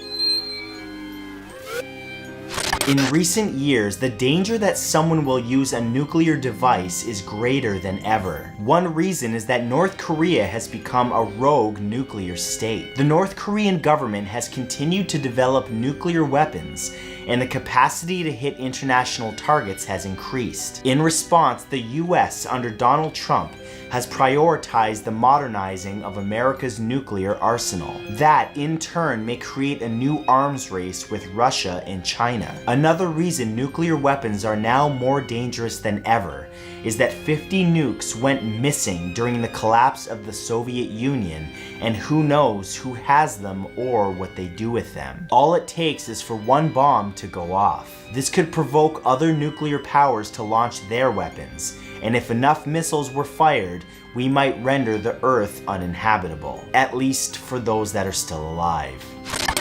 Number 3 is the advent of artificial intelligence. Science fiction writers have warned us for hundreds of years that the development of intelligent machines could prove fatal for the human race. Up until the last decade, the actual possibility of creating an artificially intelligent being has seemed like a pie in the sky. But with top engineers and scientists such as Stephen Hawking and Elon Musk now actively warning us against the oncoming age of robots, it's clear that the dangers are real. If we create something which is truly self-aware, then perhaps at some point it will see us as either a threat or as inconsequential. With our smartphones and computers becoming smarter by the year, it's possible that by the time we realize the machines are moving against us, that it'll already be too late. Consider that every time you want a more powerful computer. Number 2 is weaponized diseases exist. For decades, militaries have been weaponizing diseases. Should they escape, we may go extinct. Weaponized diseases have been around for a long time. In the military, their use is known as biological warfare and dates back as early as the 6th century BC. One of the first ever uses of them was by the Assyrians, who poisoned enemy water sources with a fungus. Another example includes the British Army allegedly using smallpox to wipe out an encampment of Native Americans in 1763. By the 1950s, weaponized anthrax and plagues have been developed by the US. While their use was banned in the Warsaw Pact of 1969, many of these diseases have simply been stored away, waiting to be used or accidentally released. If you think these fears are unfounded, then just look at the H1N1 flu of the 1970s. Most recent findings suggest that the disease was unleashed accidentally. And number 1 is the sun is acting strange. The sun has been acting odd in recent years, and the consequences could be disastrous for our planet. Our sun goes through an 11-year cycle where its energy output changes. At solar maximum, when the sun is most active, we see sunspots on the surface and then expect to see solar flares. These flares eject masses of high energy particles into the solar system. When one of these flares hits Earth, it can knock out satellites and power grids. But the last solar maximum was in 2014, so things should be calming down, but instead the sun has been getting more active. solar flares have increased in activity and size towards the end of 2017. This could be a sign that the sun is getting ready to produce some of the biggest solar flares ever. If one of those hits Earth, it would render technology useless and send us back to the Dark Ages. So what is global warming? Global warming refers to the gradual increase that many believe is occurring to the average temperature in our atmosphere and oceans. That is, in addition to the overall alteration of the Earth's climate. Now, this change can be attributed to the increased levels of carbon dioxide, chlorofluorocarbons, as well as other pollutants that are finding their way into our atmosphere. Many people feel that climate change is the single greatest humanitarian crisis of our time. This is mostly due to the different threats that it creates, such as to our health, national security, and our communities. And you've even seen it in politics. Nations have begun taking this crisis very seriously and are now taking steps to combat it by reducing pollution and increasing awareness. Kind of like what I'm doing right now. Unless, of course, you don't believe in it, in which case you're like, who's this Mr. Clean looking douche flapping his gums? So who benefits or suffers from global warming? While it's easy to see the negative effects of climate change, believe it or not, there are plenty of individuals who are actually benefiting from it. Global warming is said to be the future cause of issues such as spreading of disease, wars, and potentially the biggest economic disruption since World War II. But believe it or not, this could actually create a profit for certain groups. Think about it. If there's less land to own, then the available land's worth greatly increases. The economy would be hugely altered, resources would become more expensive to acquire, and those with an abundance of those resources are really going to profit. So when you're gathering information from certain sources on this topic, think, what do they have to benefit from this? Where are the effects of global warming apparent? You can perceive the effects of global warming in virtually any country and climate that you could visit on this planet. After all, it's said to be responsible for the storms and tsunamis that destroy cities and coastlines, the fires that ravage forests and plains, and the rising seas that are slowly placing more and more land underwater. Not to mention the droughts that continue to increase world hunger. But it's important to realize that it's not just the extreme events that reveal how much global warming is affecting us. It's both the cause of the searing heat in the summer and the unbearably cold weather temperatures in the winter. In fact, according to experts, the probability that all of these changes could simply happen by chance is virtually zero. When will global warming be addressed? Never, we're all doomed. No, I'm just kidding. You're actually seeing it being addressed right now, especially in politics, but it goes much farther back than that. Temperature records that have been started as far back as 1880 show that the 20 warmest years that the Earth has ever seen have occurred since 1981, and more than that, with 10 of them occurring in the last 12 years. In 2004, experts at the Pentagon filed a report that said that climate change could potentially wipe out the Earth's population by 2024. That's around the corner. 11 years later, on August 3rd, 2015, US President Barack Obama revealed the Clean Power Plan that, for the first time in American history, sets national limits on carbon pollution from power plants. Why is this so important? Well, because US power plants produce the most carbon pollution by far, and reducing it means the reduction or at least slowing of global warming. AKA, you have a better chance of staying alive and not becoming a human boiled lobster. Why does global warming happen? Over the last century, fossil fuels such as oil and coal have been burned all over the globe, increasing the concentration of carbon dioxide in our atmosphere. This, alongside other gases including water vapor, methane, and nitrous oxide, act as a thermal blanket for our planet. Then, the sun's rays pass through the atmosphere and warm the Earth. However, that heat is then radiated back into space, except that some of it gets absorbed by those gases and slowly increases the Earth's overall temperature. In addition to fossil fuels, other potential causes of global warming are deforestation, vast uses of pesticides, increases in garbage produced within landfills, and of course, overpopulation, just to name a few. At the end of the day, this is a very real crisis that experts say should not be a debate anymore. But all I can give you is some of the facts. I highly encourage you guys to do research on your own and form your own educated opinion.